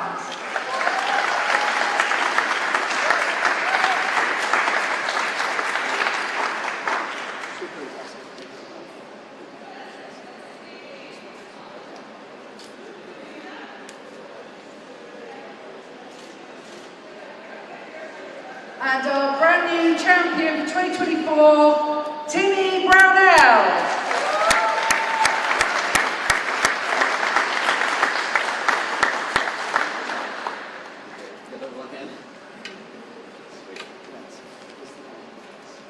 So Timmy, I know we spoke a little bit after your match, but we'll just have a couple more words.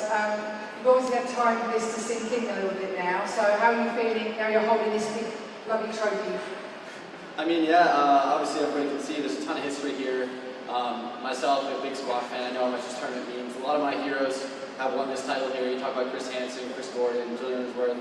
A lot of people with great names never won it as well. So I realize how fortunate I am to have my name, my family name on this trophy. It means the world to me. There's a lot of hard work that goes into this. So thank you everybody for coming out to watch. Everyone's tuned in online. Thanks for doing this. It means so much to me, and I'm just over the moon. Well, you deserve it. You played amazingly. Congratulations again. Thanks so much.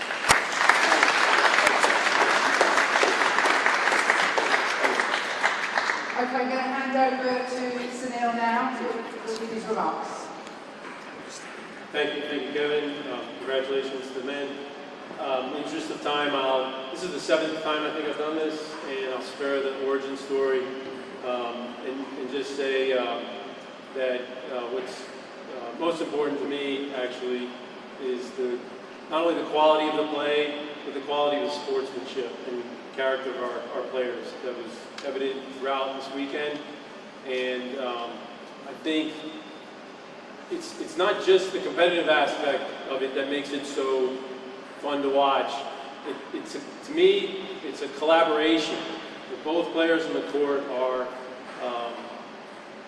working to make each other play their best, and they're doing it with respect, courtesy, and friendship. And I have the good fortune of being able to play here at Spectre Center, so I see all of them playing a lot. And they're all, I think, pretty good friends, and I think that's really important. And in fact, I just would also point out that two of the players, Todd Harity and Olivia Weaver, are members of the Sportsmanship and Character Committee for U.S. Squash. And so I think I'd almost make a case, Kevin, that maybe the final matches here should be mandatory watching for our juniors. Because as my sister would point out, and for those who don't know, my sister was a collegiate national champion years ago. You can play at the highest level and still have good sportsmanship and character. It doesn't have to become some sort of crime. So anyway, with that, I look forward to presenting.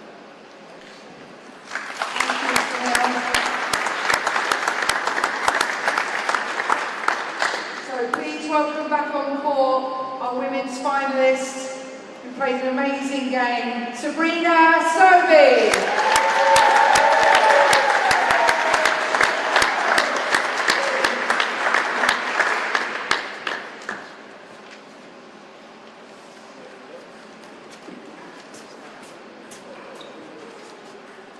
And our final trophy tonight goes to a player who hasn't won this tournament yet before, so please give a massive round of applause, a huge congratulations to Olivia Weaver.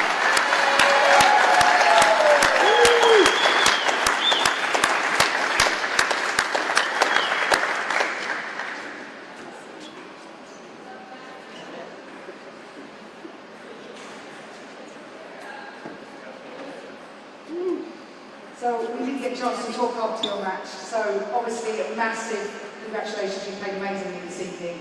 Your season's been tremendous. Yeah, I mean, I knew I was going to have to play extremely well. You always do against Sabrina. We obviously just had a battle a couple weeks ago, but it's always so enjoyable playing her. She's one of not only the best, but the cleanest players on tour, and so I was honestly coming out tonight just really looking forward to a great match on home soil. So yeah, really, really happy with how I played tonight, and yeah, just honestly can't really believe I'm holding this thing. When I first went pro, I don't know if I thought this was ever going to be in the cards, and so to be standing here is well, you played amazingly. You still got one more event, I hear, coming up. Yes, we're off to Seattle on Sunday for the World Tour Finals, so we got one final go before honeymoon and a little break, which I'm very excited for. But yes, it's going to be a great event, and fortunately I'm really enjoying my squash right now, enjoying playing, and so even though it's been a very long season, hopefully can continue playing like this next week. I'm sure you will. Well, congratulations, thoroughly deserved. Well done.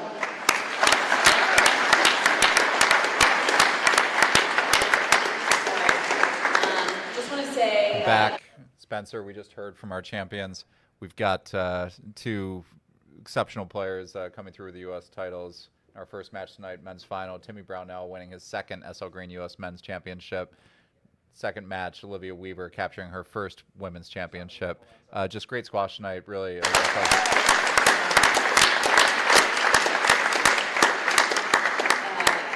They've been my biggest supporters from day one, and just have always allowed me to take the sport where I want to, and have always emphasized who I am and how I conduct myself and how I treat people before my results, which has just allowed me to really develop an amazing relationship with this game, and I think that's why I'm able to be here 25 years later, still loving the sport and not really having burned out yet. So I love you both and thank you for everything.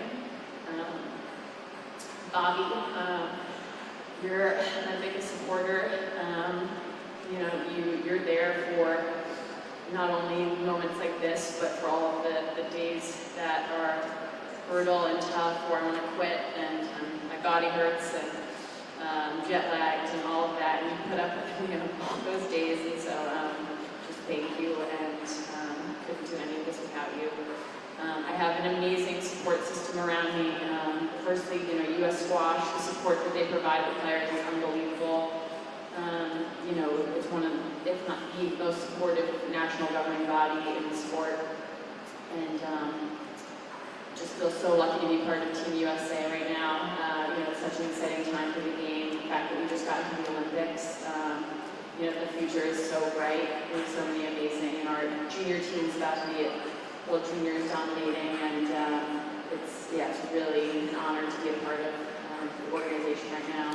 And I can't wait to see where things go, and to see how things turn out in LA in 2028. Additionally, I just want to thank my coaches, Rod, Graham, Danny, Peter. You guys make me enjoy going to work every day. Bridget, I think I speak for all of Team USA when we say she's like the heart and soul of Team USA. She shows up every single day and goes above and beyond what is asked of her, and then she keeps doing more. And I think coming into this building every day is such a blessing, because you're here and we all get to work with you. So thank you for all that you do. Bangy as well. He's put in so many hours with the entire team, and wishing him all the best with the next chapter. And just thank you shout out to the PCC crew and everyone watching at home, and everyone who's just been so supportive over the course of my career. Really proud to be seeing you. And to the Desai family, I don't think any of us take for granted the fact that we have prize parity in this sport. There are a lot of sports that are not at that stage yet, and that would not be the case without the support that you guys provide. So it's huge for us, and we're so appreciative.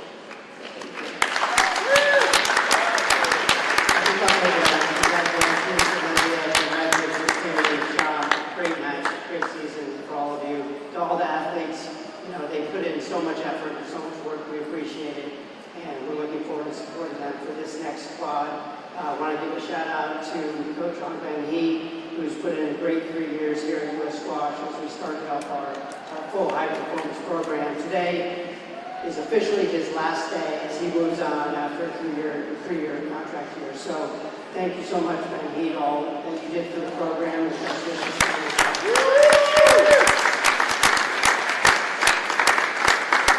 Good night. Happy off seasons of the players starting next week, and we'll see you all in the fall, if not before. Take care.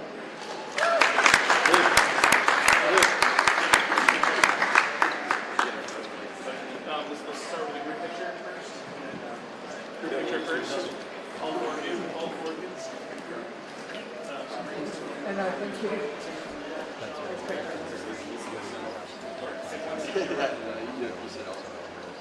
Except before Timmy Brown was the second SO Green U.S. men's title leader.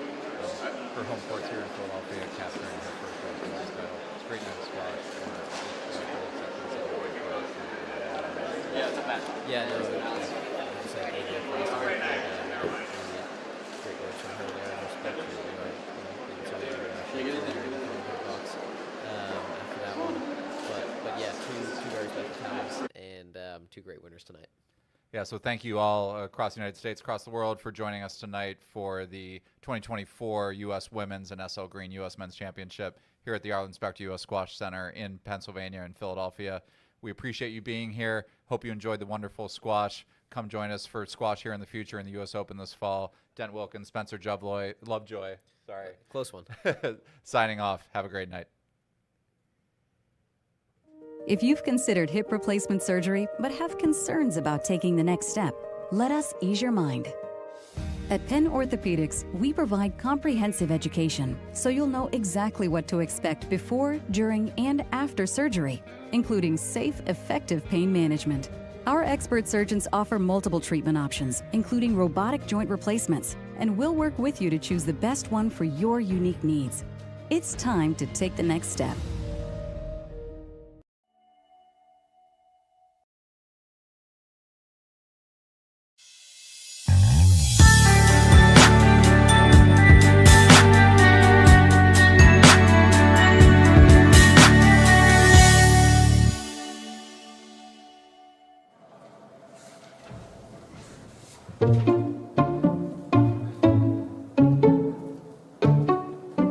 You may not be a pro, but at Penn Medicine, you and your knee, or your shoulder, or your ankle get the same exceptional care we give pro athletes and their mascots.